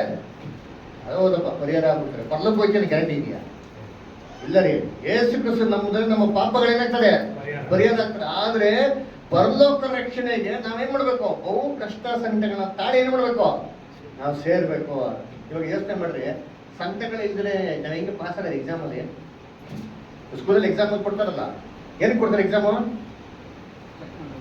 ಏನ್ ಕರೆಕ್ಟ್? ಏನ್ ಚೆಕ್ ಮಾಡೋಕ್ಕೆ? ಮಕ್ಕಳು ಚೆನ್ನಾಗಿ ಓದೋದು ಇಲ್ಲ ಅಂತ, ಕರೆಕ್ಟಾ? ನಾವು ಆ ಪೊಸಿಷನ್ಗೆ ಕ್ರಿಸ್ತನ್ ಪುಸ್ತಕ ಕೂತ್ಕೊಳ್ಳೋಕೆ ಯೋಗ್ಯವಾಗಿದ್ದೀರೋ ಅಂತ ಪರೀಕ್ಷೆ ಮಾಡೋದು ಹೆಂಗೆ? ದೇವರು ಹೆಂಗ್ ಚೆಕ್ ಮಾಡ್ಬೇಕು? ಕರೆಕ್ಟಾ? ಯೋಬ ಹೆಂಗ್ ಪರೀಕ್ಷೆ ಮಾಡಿದ್ರು? ಯೋಬ ಜೀವನದಲ್ಲಿ ಎಲ್ಲ ಕಿತ್ಕೊಂಡ್ಬಿಟ್ರು ಅಂತೀನಿ. ಆದರೂ ಕೂಡ ಮನೋರ್ಗ ನಂಬಿಕಸ್ಥನಾಗಿದ್ದ, ಅದನ್ನು ಗೆದ್ದ ನೋಡಿ. ಇದೇ ಪ್ರಕಾರ ನಮ್ಮ ಜೀವಿತ ಕೂಡ ಇದೆ. ಆದರೆ ಹೆದರ್ಬೇಕಾಗಿಲ್ಲ. ಅಯ್ಯೋ ಬ್ರದರ್ ಕಷ್ಟನ, ಅಯ್ಯೋ ಸಂತಾನ, ಹೆದರ್ಬಿಡಿ, ಧೈರ್ಯವಾಗಿರಿ. ಯಾಕಂದ್ರೆ ಯೇಸು ಕ್ರಿಸ್ತ ಹೇಳ್ತಾರೆ, ಹೆದರ್ಬೇಡ್ರಿ, ನಾನು ಈ ಮಾರ್ಗದಲ್ಲಿ ಏನ್ ಮಾಡಿದ್ದೀನಿ, ನಡ್ಕೊಂಡು ಹೋಗಿದ್ದೀನಿ, ಧೈರ್ಯವಾಗಿರಿ, ನಾನು ನಿಮ್ಮ ಜೊತೆ ಕೂತೀನಿ ಅಂತ ಹೇಳ್ತಾರೆ ನೋಡಿ. ಜಾನ್ 16:33. ನೀವು ನನ್ನಲ್ಲಿದ್ದು ಹಾ. ಮನಃಶಾಂತಿಯನ್ನು ಹೊಂದಿದವರಾಗಬೇಕೆಂದು ಹ್ಮ್. ಇದನ್ನೆಲ್ಲ ನಿಮಗೆ ಹೇಳಿದ್ದೇನೆ. ಹ್ಮ್. ಲೋಕದಲ್ಲಿ ನಿಮಗೆ ಸಂಕಟವು ಉಂಟು. ನೋಡ್ರ, ಲೋಕದಲ್ಲಿ ನಿಮ್ಗೆ ಸಂಕಟ ಉಂಟು, ಮೋಸ್ಟ್ಲಿ ಬರ್ಬೋದು, ಹೇಳಕ್ಕಾಗಲ್ಲ ಅಂತ ಹೇಳಿಲ್ಲ. ಸಂಕಟ ಉಂಟು ಅಂತ ಹೇಳ್ರಿ, ಗ್ಯಾರಂಟಿ ಬಂದೇ ಬರ್ತಾರೆ ಕಷ್ಟ ಸಂಕಟಗಳು. ಧೈರ್ಯವಾಗಿರಿ. ಧೈರ್ಯವಾಗಿರಿ, ನಾನು ಹಾ. ಲೋಕವನ್ನು ಜಯಿಸಿದ್ದೇನೆ. ನಾನ್ ಲೋಕವನ್ನ ಜಯಿಸಿದ್ದೀನಿ, ಸಹಾಯ ಮಾಡ್ತಾರೆ. ಅದರ ಯಾರ್ ಕೈ ಬಿಟ್ರು ಯಾರ್ ಕೈ ಬಿಡಲ್ಲ, ಯಾರ್ ಕೈ ಬಿಡಲ್ಲ. ಅದರ 2 ತಿಮೋಥಿ 3:1 ಹೇಳ್ತಾರೆ, ಯಾರು ಕೃಷ್ಣನಲ್ಲಿ ಸದ್ಭಕ್ತರಾಗಿ ಬಾಳೋದಿಕ್ಕೆ ಮನ್ಸು ಮಾಡುವರೋ ಏನ್ರಿ ಉಪದ್ರವಗಳಿಗೆ ಒಳಗಾಗ್ತದೆ, ಹಿಂಸೆಗಳಿಗೆ ಒಳಗಾಗ್ತದೆ. ವಾಕ್ಯನೇ ಬರ್ದಿರ್ಬೇಕಾದ್ರೆ ನಮ್ಮ ಜೀವನದಲ್ಲಿ ಹಿಂಸೆನೇ ಬರಬಾರ್ದು ಅಂತ ಹೇಳಕ್ ಸಾಧ್ಯ ಇಲ್ಲ. ಹಿಂಸೆ ಬರಬಾರ್ದ, ಸಂತೋಷ ಇಲ್ಲೇ ಇರ್ಬೋದು, ಪರಲೋಕಕ್ಕೆಲ್ಲ ಆಸೆ ಪಡ್ಬಾರ್ದು. ಅದರ ಪರಲೋಕಕ್ಕೆ ಆಸೆ ಪಡ್ಬೇಕಾ, ಅವಾಗ ಏನ್ ಮಾಡ್ಬೇಕು, ಹಿಂಸೆಗಳನ್ನ ಜಯಿಸ್ಕೊಂಡು ಅದೇ ಧೈರ್ಯವಾಗಿರ್ಬೇಕು. ಅವ್ರು ಏನ್ ಹೇಳಿದ್ರೆ, ನಾನ್ ಜಯಿಸಿದೀನಿ, ಜಯಿಸಿದಕ್ಕೆ ನಿಮ್ಗೇನ್ ಮಾಡ್ತೀನಿ, ಶಕ್ತಿ ಕೊಡ್ತೀನಿ. ಅದು ಮಾತ್ರ ಅಲ್ಲ, ನಮ್ಗೆ ತಪ್ಪು ಸುಡಕ್ಕೆ ಮಾರ್ಗ ಸಿದ್ಧ ಮಾಡ್ತಾರೆ ನೋಡಿ. 1 ಕೊರಿಂಥ 10ನೇ ಅಧ್ಯಾಯ 13ನೇ ವಾಕ್ಯ. ಆದ ಕಾರಣ ಹ್ಮ್. ನಿಂತಿದ್ದೇನೆಂದು ನೆನಸವನ್ನು ಬಿಡದಂತೆ ಎಚ್ಚರಿಕೆಯಾಗಿರಲಿ. ಮನುಷ್ಯರು ಸಹಿಸಬಹುದಾದ ಶೋಧನೆ ಹೊರತು ಬೇರೆ ಯಾವುದೂ ನಿಮಗೆ ಸಂಭವಿಸಲಿಲ್ಲ. ಹಾ. ದೇವರು ನಂಬಿಗಸ್ತನು, ನಿಮ್ಮ ಶಕ್ತಿಯನ್ನು ಮೀರುವ ಶೋಧನೆಯನ್ನು ನಿಮಗೆ ಹಾ. ಬರಗೊಳಿಸದೆ ನೀವು ಅದನ್ನು ಸಹಿಸಲಿಕ್ಕೆ ಶಕ್ತರಾಗುವಂತೆ ಹಾ. ಶೋಧನೆಯಾಗುತ್ತಲೇ ತಪ್ಪಿಸಿಕೊಳ್ಳುವ ಮಾರ್ಗವನ್ನು ಸಿದ್ಧ ಮಾಡುವನು. ನೋಡ್ರಾ? ಶೋಧನೆ ಆಗೋ ತರಬೇಕಾದ್ರೆ ತಪ್ಪಿಸ್ಕೊಳಕ್ ಮಾರ್ಗ ಏನ್ ಮಾಡ್ತೀನಿ ಅಂತಂದ್ರ ಸಿದ್ಧ ಮಾಡ್ತೀನಿ. ಇದಕ್ಕಿಂತ ಗ್ರೇಟ್ ಇನ್ನೇನಪ್ಪ ಬೇಕು? ಅವಾಗ ನಮ್ಗೇನಾಗಬೇಕು ಅಂದ್ರೆ ದೇವರ ಸಂಪೂರ್ಣ ನಂಬಿಕೆ ನಮ್ಗೇನಾಗಿರ್ಬೇಕು, ಇರ್ಬೇಕು. ನಮ್ ಸಹಾಯ ಮಾಡೇ ಮಾಡ್ತಂದ್ರೆ ಇಂಥ ನಂಬಿಕಸ್ಥರಾಗಿರುವ ಸಭೆನೇ ಅಮರತ್ವದಲ್ಲಿ ಪಾಲ್ಗೊಂಡು ಕ್ರಿಸ್ತರೊಂದಿಗೆ 1000 ವರ್ಷ ಏನ್ ಮಾಡೋದು, ಆಳ್ವಿಕೆ ಮಾಡೋದು ನೋಡಿ. ಓದೋಣ, ಪ್ರಕಟಣೆ 20ನೇ ಅಧ್ಯಾಯ 6ನೇ ವಾಕ್ಯ. ಪ್ರಕಟಣೆ 20ನೇ ಅಧ್ಯಾಯ 6ನೇ ವಾಕ್ಯ. ಸೇರಿರುವವನು ಧನ್ಯನೂ ಪರಿಶುದ್ಧನೂ ಆಗಿದ್ದಾನೆ. ಹಾ. ಇಂಥವರ ಮೇಲೆ 2ನೇ ಮರಣಕ್ಕೆ ಅಧಿಕಾರವಿಲ್ಲ. ಹ್ಮ್. ಆದರೆ ಅವರು ದೇವರಿಗೂ ಕ್ರಿಸ್ತನಿಗೂ ಯಾಜಕರಾಗಿ ಕ್ರಿಸ್ತನೊಂದಿಗೆ ಆ 1000 ವರ್ಷ ಆಳುವರು. ನೋಡ್ರಾ, ಕ್ರಿಸ್ತರೊಂದಿಗೆ 1000 ವರ್ಷ ಯಾರಪ್ಪ ಅಂದ್ರೆ ಈ ನಂಬಿಕಸ್ಥರಾಗಿದ್ದ ಸಭೆನೇ. ಅದರ ಇವ್ರು ಮಾತ್ರ ಕ್ರಿಸ್ತರೊಂದಿಗೆ 1000 ವರ್ಷ ಆಳ್ವಿಕೆ ಸಾಧ್ಯ. ಸರಿ, ಇವ್ರಿಗೆ ಯಾವ ತರ ದೇವರು ಎಬ್ಬಿಸ್ತಾರೆ ಮರಣದಿಂದ ಅಂದ್ರೆ, ಮೊದಲನೇ ಪುನರುತ್ಥಾನದಲ್ಲಿ ಆತ್ಮೀಕ ಶರೀರದಲ್ಲಿ ಏನ್ ಮಾಡ್ತಾರೆ ಅಂತ ಎಬ್ಬಿಸ್ತಾರೆ. ಆತ್ಮಿಕ ಶರೀರನೇನು ಅದರ ಗಬ್ರಿಯಲ್ ಕಾಣಿಸ್ಕೊಂಡಿರ್ಬೇಕಂತ ಮರ್ಯಾದೆಗೆ ಅಂದ್ರ. ಸೊ ಹೆಂಗಿದ್ರು ಗಬ್ರಿಯಲ್ ಅವರು, ಆಕಾಶ ಉಳ್ಳ ದೂತನ ತರ ಇದ್ರು. ಅಪೋಸ್ಟಲ್ ಪೌಲ್ ಯೇಸು ಕ್ರಿಸ್ತ ನೋಡ್ತಾರೆ, ಯೇಸು ಕ್ರಿಸ್ತ ಹೆಂಗಿದ್ರಂತೆ, ಮಧ್ಯಾಹ್ನ ಸೂರ್ಯನ್ಗಿಂತ ಏನಾಗಿದ್ರಂತೆ ಅವರು, ಪ್ರಕಾಶವಾಗಿರುತ್ತೆ. ಅಂತ ಮಹಿಮೆಯ ಶರೀರನ ಸಭೆಗೆ ಕೊಡೋದು 1 ಯೋಹನ 3:7. ಯಾಕೆಂದರೆ ಆತನಿರುವ ಪ್ರಕಾರವೇ ಹ್ಮ್. ಆತನನ್ನು ನೋಡಬೇಕು. ಆತನ ಮೇಲೆ ಈ ನಿರೀಕ್ಷೆಯನ್ನು ಇಟ್ಟಿರುವ ಪ್ರತಿಯೊಬ್ಬನು ಹ್ಮ್. ಕ್ರಿಸ್ತನು ಶುದ್ಧನಾಗಿರುವಂತೆಯೇ ಹ್ಮ್. ತನ್ನನ್ನು ಶುದ್ಧ ನೋಡ್ರಾ, ಮಾಡಿಕೊಳ್ಳುತ್ತಾನೆ. ಯೇಸು ಕ್ರಿಸ್ತ ಇರುವಂತೆ ನಾವು ಇರ್ತೀವಿ. ಇವಾಗ ಯೇಸು ಕ್ರಿಸ್ತ ಅಂತಾರೆ ಎಲ್ಲರಿಗೂ ಸಾಧ್ಯನಾ? ಇಲ್ಲ ರೀ. ಅದಕ್ಕೆ ನೋಡ್ಬೇಕ್ರಿ ಇಕ್ಕಟ್ಟಾದ ಮಾರ್ಗ ಮಾಡಿರೋದು. ಯೇಸು ಕ್ರಿಸ್ತ ಯಾವಾಗ 2ನೇ ಬರಿಕೆಯಲ್ಲಿ ಬರ್ತಾರೋ ಈ ಇಕ್ಕಟ್ಟಾದ ಮಾರ್ಗ ಏನ್ ಮಾಡ್ತಾರೆ, ಕ್ಲೋಸ್ ಮಾಡ್ಬಿಡ್ತಾರೆ. ಸರಿ, ಇಕ್ಕಟ್ಟಾದ ಮಾರ್ಗ ಕ್ಲೋಸ್ ಮಾಡ್ಬಿಟ್ರೆ ಮಿಕ್ದವ್ರ ಗತಿ ಏನು? ನಾವು ಇಷ್ಟೊತ್ತು ಏನ್ ನೋಡಿದ್ರಿ ಏನ್ರಿ, ವಿಶಾಲವಾದ ಮಾರ್ಗದಲ್ಲಿ ಎಲ್ಲರೂ ಏನ್ ಮಾಡ್ತಾವ್ರೆ, ಕರ್ಕೊಂಡು ಹೋಗ್ತಾರೆ. 90% ಇಲ್ಲೇ ಹೋಗ್ತಿರೋದು ಅದರ 99% ತಗೊಳ್ಳಿಬಿಡ್ತಾರೆ. ಸರಿ, ಇನ್ನು 1% ಮಾತ್ರ ಏನ್ ಮಾಡ್ತಾರೆ ಇವತ್ತು ರಕ್ಷಣೆ ಹೊಂತವ್ರೆ. ಇಂಡಿಯಾದಲ್ಲಿ ಎಷ್ಟು ಗೊತ್ತಾ ಪರ್ಸೆಂಟ್ ಕ್ರಿಶ್ಚಿಯನ್ಸ್? ಇಡೀ ಭಾರತ ದೇಶದಲ್ಲಿ ಇದ್ದಾರೆ ಎಷ್ಟು ಪರ್ಸೆಂಟ್ ಕ್ರಿಶ್ಚಿಯನ್ಸ್? ಅಷ್ಟೇ 2% 3% ಅಷ್ಟೇ. ಅದ್ರಲ್ಲಿ ಯಾರು ಸೇರ್ಕೊಂಡವ್ರೆ? ರೋಮನ್ ಕ್ಯಾಥಲಿಕ್ ಅವನ್ನೆಲ್ಲ ಸೇರಿಸ್ಕೊಂಡು ಸೇರಿ ಅದರ ಎಲ್ಲ ಮೋಸವಾಗಿರೋಂಥ ಎಲ್ಲ ಕ್ರೈಸ್ತರುಗಳು ಸೇರಿಸ್ಕೊಂಡು ಸೇರಿ ಬರೋದು ಎಷ್ಟು ಪರ್ಸೆಂಟ್ ಅಂತೆ? 2%. ಹಾಗಾದ್ರೆ ಯೋಚನೆ ಮಾಡಿ, ರಕ್ಷಣೆ ಬಂದವರಿಗೆ ಎಷ್ಟು ಪರ್ಸೆಂಟ್ ಇರಬೇಕು? ಮಿಕ್ಕದ ಗತಿ ಏನು? ಅಲ್ಲ, ಇಷ್ಟು ಜನ ನಾಶ ಆಗ್ಬಿಟ್ಟು ಇಷ್ಟೇ ಜನ ರಕ್ಷಣೆ ಹೊಂದಲಿಕ್ಕೆ ಒಂದು ಮಾರ್ಗ ತೆಗೆದುಬಿಟ್ರೆ ಮಿಕ್ಕದ ಗತಿ ಏನು? ದೇವರು ಇಷ್ಟೇ ಪ್ರೀತಿ ಮಾಡಿ ತನ್ನ ಮಗನ ಕೊಟ್ಟಿದ್ದಾರೆ. ಬೈಬಲ್ ಏನ್ ನೋಡ್ತೀರಿ, ದೇವ್ರ ಲೋಕವನ್ನು ಎಷ್ಟೋ ಪ್ರೀತಿ ಮಾಡ್ತಾರೆ, ಮುಂದ್ಬಿಟ್ರು ಇಷ್ಟ ಪ್ರೀತಿ ಮಾಡ್ತಾರೆ. 99% ಹರಾಗ್ಲಿ 1% ರಕ್ಷಣೆ ಒಂದು ಚಿಂತನ. ಅದರ ಬೈಬಲ್ ಏನ್ ನೋಡ್ತೀರಿ, ಯೇಸು ಕ್ರಿಸ್ತ ಎಂತ ರಕ್ಷಕ ಅಂತೆ, ಲೋಕದ ರಕ್ಷಕ. ಅಲ್ಲರ 1 ಯೋಹನ 4:14 ಬರ್ತಾರೆ. ಓದ್ರಿ ಯಾರಾದ್ರ? ತಂದೆಯು ತನ್ನ ಮಗನನ್ನು ಲೋಕರಕ್ಷಕ. ಏನಪ್ಪ ಇದನ್ನ ಲೋಕರಕ್ಷಕ ಅಂದ್ರೆ 99% ನಾಶ ಆಗ್ಬಿಡುತ್ತೆ, ಒಬ್ಬರೇ ಒಂದೇ 1% ಕಾಪಾಡ್ಬಿಟ್ಟು ಓ ಯೇಸು ಕ್ರಿಸ್ತ ಲೋಕರಕ್ಷಕ, ಸಮಾಧಾನ ಪ್ರಭು. ಎಲ್ಲೇ ಬೈತೆ ಸಮಾಧಾನ ಇರುತ್ತಾ? ಸಮಾಧಾನ ಐತಾ? ಎಲ್ಲಿ ನೋಡೋ ಬರೀ ಜಗನೇ ಸಮಾಧಾನ ಪ್ರಭು, ಇನ್ನ ಸಮಾಧಾನ ಇಲ್ವಲ್ಲ. ಮತ್ತೆ ಯಾವಾಗ, ಹೇಗೆ, ಹೆಂಗೆ ಪ್ಲಾನು ಅಲ್ವರ? ಒಂದು ಪ್ಲಾನ್ ಇರ್ಬೇಕು ಬೇಡ. ಯೇಸು ಕ್ರಿಸ್ತ ನೋಡ್ಬಿಟ್ಟು ಯೋಹಾನ ಏನ್ ಹೇಳ್ತಾರೆ? ಯಜ್ಞದ ಕುರಿಯಾದನು, ಇಡೀ ಲೋಕದ ಪಾಪವನ್ನು ಎತ್ಕೊಂಡು ಹೋಗುವಂತ ಯಜ್ಞದ ಕುರಿ ಯಾರು? ಯೇಸು ಕ್ರಿಸ್ತ ಹೇಳ್ತಾರೆ ಅಲ್ವರ? ಆಮೇಲೆ ಪ್ರತಿಯೊಬ್ಬ ಮನುಷ್ಯನನ್ನು ಬೆಳಕು ಕೊಡುವಂತ ನಿಜವಾದ ಬೆಳಕು ಯಾರಂತೆ? ಯೇಸು ಕ್ರಿಸ್ತ. 1 ಜಾನ್ 1:9 ಹೇಳ್ತಾರೆ. ಮತ್ತಂದ್ರೆ ಯೇಸು ಕ್ರಿಸ್ತ ಬೆಳಕು ಯಾವಾಗ? ಯೇಸು ಕ್ರಿಸ್ತ ಅಂದ್ರೆ ಬೇರೆ ಯಾರಿಗೂ ಮಾರ್ಗನೆ ಮಾಡಿಲ್ವಾ ಅಂತಂದ್ರೆ, ದೇವರು ಒಂದು ಪ್ಲಾನ್ ಏನ್ ಮಾಡೋರೆ, ಮಾಡೋರೆ. ಬೆಳಗ್ಗೆ ಅಲ್ಲೇ ನೋಡಿದ್ದೆವು ಅಲ್ವರ? ಯೇಸು ಕ್ರಿಸ್ತ ಎಣ್ಣೆ ಬೆಳಕಿನ ಬಂದಿದ್ಮೇಲೆ ಇಕ್ಕಟ್ಟಾದ ಮಾರ್ಗನ ಏನ್ ಮಾಡ್ತಾರೆ? ಮುಚ್ತಾರೆ. ಅದೇ ಸಮಯದಲ್ಲಿ ಇನ್ನೊಂದು ಮಾರ್ಗನ ಏನ್ ಮಾಡ್ತಾರೆ? ತೆರೀತಾರೆ. ಯಾವ್ದಪ್ಪ ಅದು ಮಾರ್ಗ ಅಂತಂದ್ರೆ, ಆ ಮಾರ್ಗಕ್ಕೆ ಬೈಬಲ್ ಕೊಡೋ ಹೆಸರು ರಾಜ್ಯ ಮಾರ್ಗ, ಹೈವೇ ಅಂತ ಹೇಳ್ತಾರೆ. ನೋಡಿ ಓದೋಣ. ಐಸಯ 35:8. ಐಸಯ 35:8. ಅಲ್ಲಿ ರಾಜಮಾರ್ಗವಿರುವುದು, ಹಾ. ಹೌದು, ಹೋಗಿ ಬರುವ ದಾರಿ, ಅದು ಪರಿಶುದ್ಧ ಮಾರ್ಗ ಎನಿಸಿಕೊಳ್ಳುವುದು. ಯಾವ ಅಶುದ್ಧನೂ ಅಲ್ಲಿ ನಡೆಯನು. ಅದು ದೇವ ಜನರಿಗಾಗಿಯೇ ಇರುವುದು. ಅಲ್ಲಿ ಹೋಗುವ ಮೂಢನು ದಾರಿ ತಪ್ಪನು. ನೋಡ್ರ, ಅಲ್ಲಿ ರಾಜ್ಯ ಮಾರ್ಗ ಇರುವುದು, ಅದು ಪರಿಶುದ್ಧ ಮಾರ್ಗ ಅಂತೇನ್ರಿ ಎಣಿಸಲ್ಪಡುವುದು. ಯೇಸು ಕ್ರಿಸ್ತ ಎರಡನೇ ಬಳಿಕೆ ಬರ್ಬೇಕಾದ್ರೆ 1000 ವರ್ಷ ಆಳ್ವಿಕೆ ಮಾಡ್ಬೇಕಾದ್ರೆ ಈ ರಾಜ್ಯ ಮಾರ್ಗ ಏನ್ ಮಾಡ್ತಾರೆ?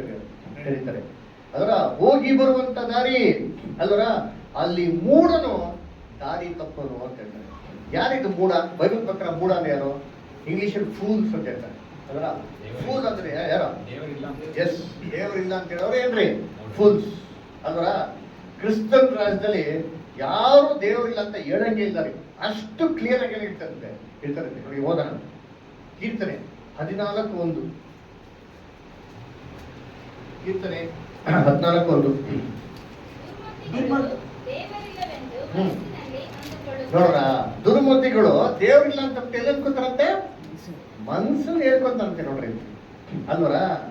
ಇವರು ಕೂಡ ಕ್ರಿಸ್ತನ ರಾಜ್ಯದಲ್ಲಿ ದೇವರು ಅಂತ ಹೇಳಂಗಿಲ್ಲ ಅಂತ ಅಷ್ಟು ಸ್ಪಷ್ಟವಾಗಿರ್ತಾರೆ. ಯಾರು? ದೇವ ರಾಜ್ಯದ ರಾಜ್ಯ ಮಾರ್ಗ ಅಲ್ವರ? ಆಮೇಲೆ ಯೆಶಾಯ 35:9.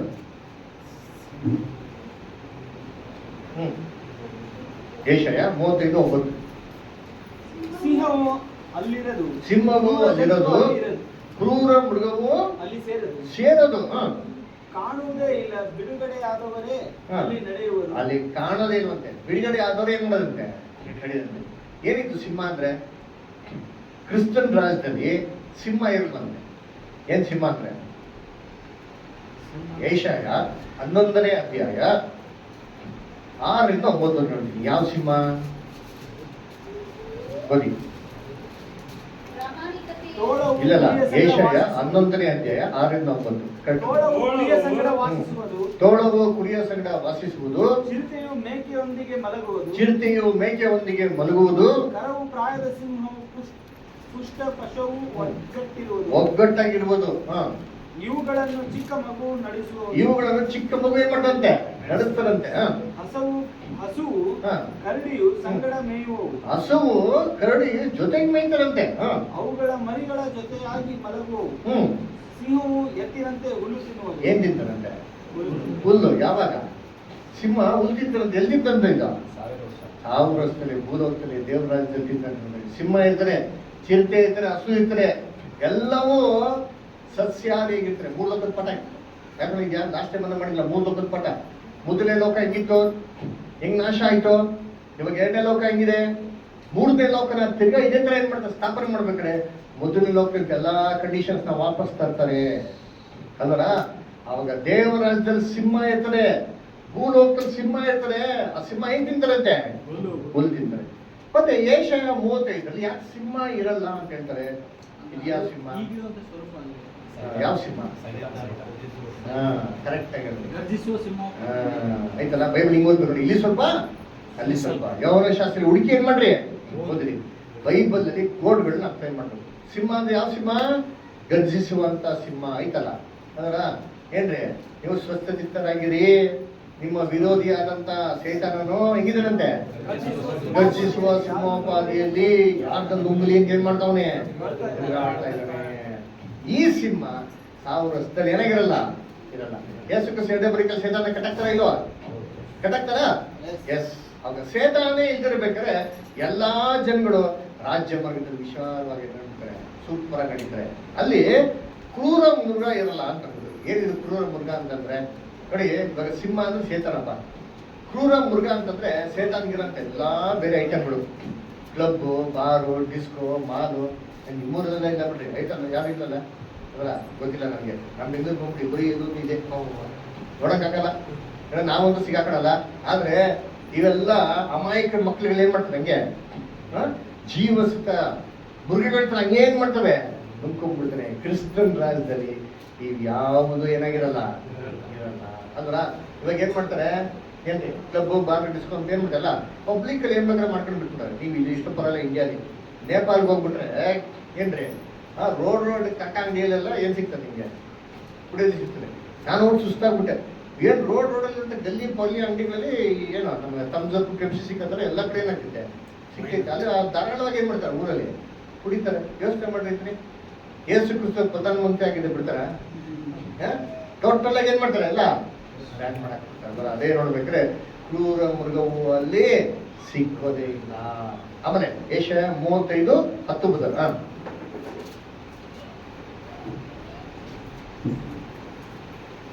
ಏಷ್ಯಾ 35:10. ಯೆಹೋವನು ವಿಮೋಚಿಸಿದವರು ಹಿಂದಿರುಗಿ ಶಾಶ್ವತ ಸಂತೋಷ ಎಂಬ ಕಿರೀಟವನ್ನು ಧರಿಸಿಕೊಂಡು ಉತ್ಸಾಹ ಧ್ವನಿಯೊಡನೆ ಜೀವನಿಗೆ ಸೇರುವರು. ನೋಡಲ್ಲ, ಯಾರಪ್ಪ ತಿರ್ಗಾ ವಾಪಸ್ ಬರ್ತಾರೆ ಅಂತಂದ್ರೆ ಜೀವನ್ ಯಾರಪ್ಪ ಸೇರ್ತಾರೆ? ಯೆಹೋವನು ವಿಮೋಚಿಸಿಕೊಂಡವರು. ಯಾರ? ಯೇಸು ಕ್ರಿಸ್ತ ರ್ಯಾನ್ಸಮ್. ನೋಡಲ್ಲ, ಫಸ್ಟ್ ಟೈಮ್ ಮಾಡೋದು ಕಪಟ. ಮೊದಲನೇ ಆದಾಮಿಂದ ಲೋಕದಲ್ಲಿ ಪಾಪ ಬಂತು, ಪಾಪ ಮರಣ ಬಂತು. ಯೇಸು ಕ್ರಿಸ್ತ ಎರಡನೇ ಆದಾಮಕ್ಕೆ ಬಂದು ಈ ಮೊದಲನೇ ಆದಾಮಿಗೆ ರ್ಯಾನ್ಸಮ್ ಕೊಟ್ಟಿರೋದ್ರಿಂದ ಈ ರ್ಯಾನ್ಸಮ್ ಪಡೆದಿರಂತ ಪ್ರತಿಯೊಬ್ಬ ಮನುಷ್ಯರು ಕ್ರಿಸ್ತನ ರಾಜ್ಯದಲ್ಲಿ ಏನ್ ಮಾಡ್ತಾರೆ? ಶಾಶ್ವತ ಸಂತೋಷ ಅಂತ ಅಂದ್ರೆ ಕಿರೀಟನ ಇಟ್ಕೊಂಡು ಮರಣದ ಲೋಕಕ್ಕೆ ಏನ್ ಮಾಡ್ತಾರೆ? ವಾಪಸ್ಸು ಪುನರುತ್ಥಾನಾಗಿ ಏನ್ ಮಾಡ್ತಾರೆ? ಅವರು ಬರ್ತಾರೆ.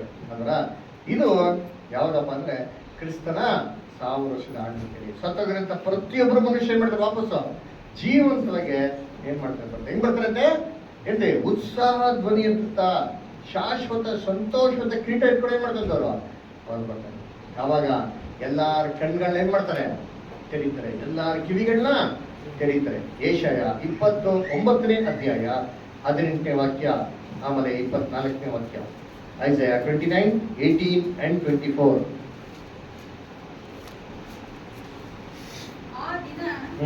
ಆ ದಿನದಲ್ಲಿ ಕಿವುಡರು ಶಾಸ್ತ್ರದ ಮಾತುಗಳನ್ನು ಕೇಳುವರು. ನೋಡ್ರ, ಆ ದಿನದಲ್ಲಿ, ಯಾವ ದಿನ? ಕ್ರಿಸ್ತನ ದಿನದಲ್ಲಿ. ಅದಕ್ಕೆ ಒಂದ್ ದಿನ ಅಂದ್ರೆ ಕ್ರಿಸ್ತನಿಗೆ ಎಷ್ಟು ವರ್ಷ? 1000 ವರ್ಷ. ಆ ದಿನದಲ್ಲಿ, ಆ 1000 ವರ್ಷದಲ್ಲಿ ಕಿವಿಡರು ಶಾಸ್ತ್ರದ ಮಾತನ್ನ ಕೇಳುವರು. ಯಾಕೆ ಕಿವಿಡ್ರ? ಕಿವಿ ಇದ್ರು ಇವಾಗ ಕಿವಿಡ್ರುಗಳು ಅಲ್ವರ. ಎಷ್ಟು ಹೇಳ್ದಲ್ಲ, ಕಿವಿ ಇದ್ದವನು ಏನ್ ಮಾಡ್ಲಿ? ಕೇಳಲಿ. ಕಣ್ಣಿದ್ದವನು ಏನ್ ಮಾಡ್ಲಿ? ನೋಡ್ಲಿ ಅಂದ್ರು. ಎಷ್ಟು ಜನಕ್ಕೆ ಎಲ್ಲರಿಗೂ ಕಿವಿ ಇತ್ತು. ಯೇಸು ಕ್ರಿಸ್ತ ಹೇಳಿದಂತ ಮಾತು ಎಷ್ಟು ಜನಕ್ಕೆ ಏನಾಗಿಲ್ಲ? ಕಿವಿಗೆ ಬೀಳಲಿಲ್ಲ. ಕ್ರಿಸ್ತನ್ ರಾಜ್ಯದಲ್ಲಿ ಈ ತರ ಕಿವುಡ್ರೆಲ್ಲರೂ ಶಾಸ್ತ್ರದ ಮಾತನ್ನು ಕೇಳುವರು. ನೋಡ್ರ, ಕುರುಡರ ಕಣ್ಣು ಕಾಣುವುದು. 24ನೇ ವಾಕ್ಯ. ನೋಡ್ರ, ಎಲ್ಲರೂ ವಿವೇಕಿಗಳಾಗುವರು, ಗೊಣಗುಟ್ಟುವರು, ಉಪದೇಶವನ್ನು ಗಮನಿಸ್ತಾರೆ. ಎಷ್ಟು ಜನಕ್ಕೆ ಹೋಗಿ ಕ್ರಿಸ್ತನ ಬಗ್ಗೆ ಅಂತ ಕೇಳ್ತಾರ? ಗುಂಡ್ಬಿಡ್ತಾರೆ, ಆರ್ಗ್ಯುಮೆಂಟ್ ಮಾಡ್ತಾರೆ, ಜಗಳ ಮಾಡ್ತಾರೆ, ವಾಗ್ವಾದಗಳು.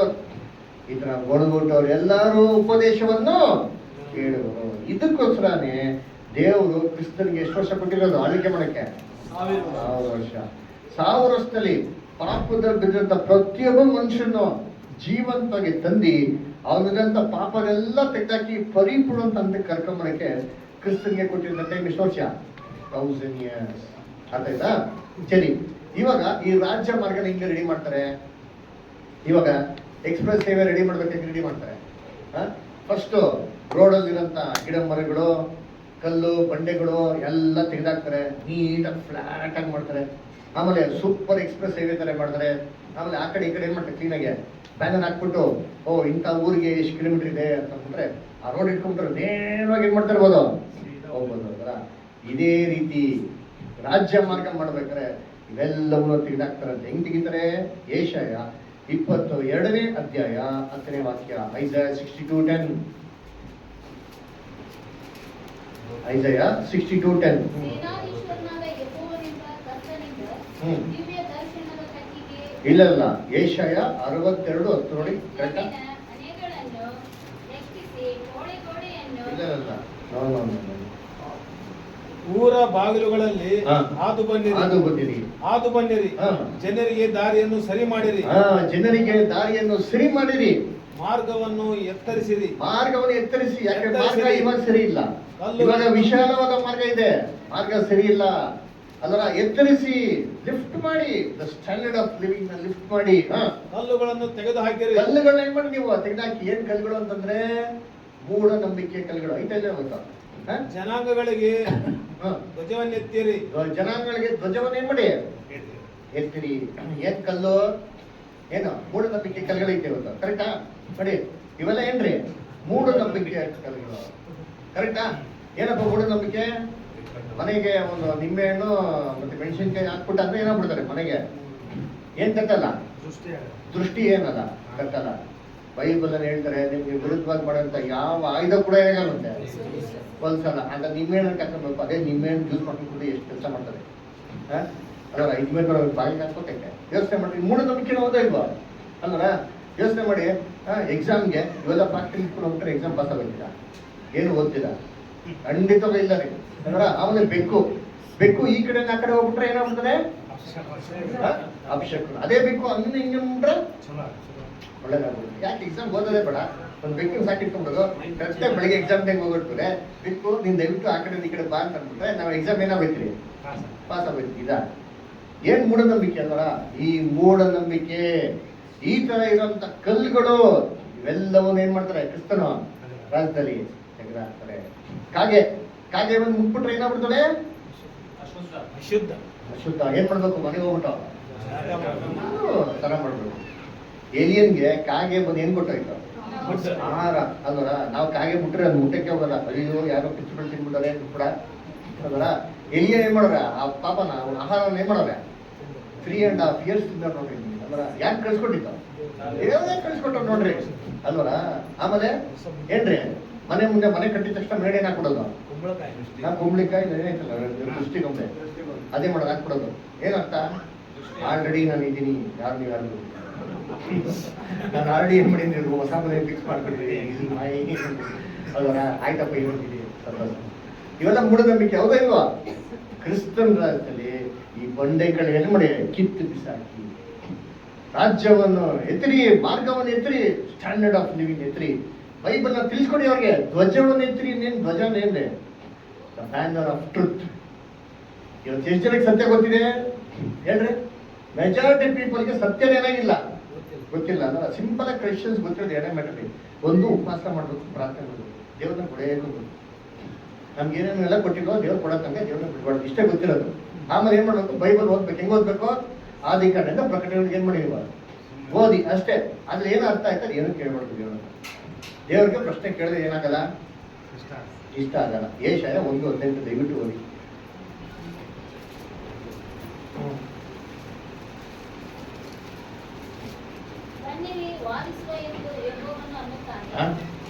ಇದೇನು ಸರ್, ದೇವರಿಗೆ ಪ್ರಶ್ನೆ ಕೇಳಿದ್ರೆ ಇಷ್ಟ ಆಗಲ್ಲ ಅಂದ್ರೆ ನೀವು ಹಿಂಗೆಲ್ಲ ಓದ್ತೀರಾ ಬೈಬಲಲ್ಲಿ?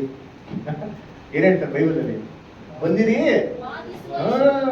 ಎಂತ ಯೆಹೋವನು ಏನ್ ಮಾಡ್ತಾರೆ ಅಂತಲ್ಲಿ ಅಂತ ಹೇಳ್ತಾರೆ. ದೇವ್ರೇ ಬರ್ರಪ್ಪ, ನಿಮ್ ಪ್ರಶ್ನೆಗಳನ್ನ ತಗೊಂಬರ್ರಪ್ಪ, ನಾನು ಮಾತಾಡೋಣ ಅಂತಂದ್ರೆ ನಾವು ಬರ್ಬೇಡ್ರಿ, ಪ್ರಶ್ನೆ ತರಬೇಡ್ರಿ ಅಂತಾರೆ. ಏನರ್ಥ? ಯೆಶಾಯ 41:21 ಓದಿ.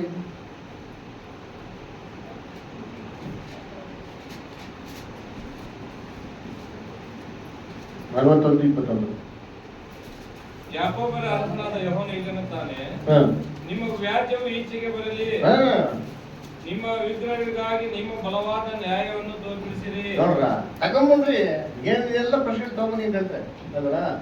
ಆವಾಗೆ ನಮ್ಗೆ ಸತ್ಯನ ಗೊತ್ತಾಗ. ದೇವ್ರ ರಾಜ್ಯದಲ್ಲಿ ಎಲ್ಲರಿಗೂ ಏನ್ ಮಾಡ್ತಾರೆ, ದೇವರ ಸತ್ಯನ ಕೊಡ್ತಾನೆ ಅದರ. ಅದಕ್ಕೆ ನೋಡ್ಬೇಕಾದ್ರೆ ಏನ್ರಿ ರಾಜ್ಯ ಮಾರ್ಗದಲ್ಲಿ ಯಾರೆಲ್ಲ ಇವಾಗ ಇಕ್ಕಟ್ಟಾದ ಮಾರ್ಗದಲ್ಲಿ ಪ್ರವೇಶಿಸುವ ಈ ರಾಜ್ಯ ಮಾರ್ಗದ ಮುಖಾಂತರ ರಕ್ಷಣೆಗೆ ಏನ್ ಮಾಡ್ತಾರೆ ಅವರು. ಹಂಗಾರೆ ಬೈಬಲ್ ಎಷ್ಟು ಮಾರ್ಗ ಇದೆ? ಎಸ್, 3 ಮಾರ್ಗಗಳು. ಮೊದಲನೇ ಮಾರ್ಗ ಯಾವುದು? ನಾಶಕ್ಕೆ ಹೋಗಂತ ವಿಶಾಲವಾದ ಮಾರ್ಗ. ಎರಡನೇ ಮಾರ್ಗ ಯಾವುದು?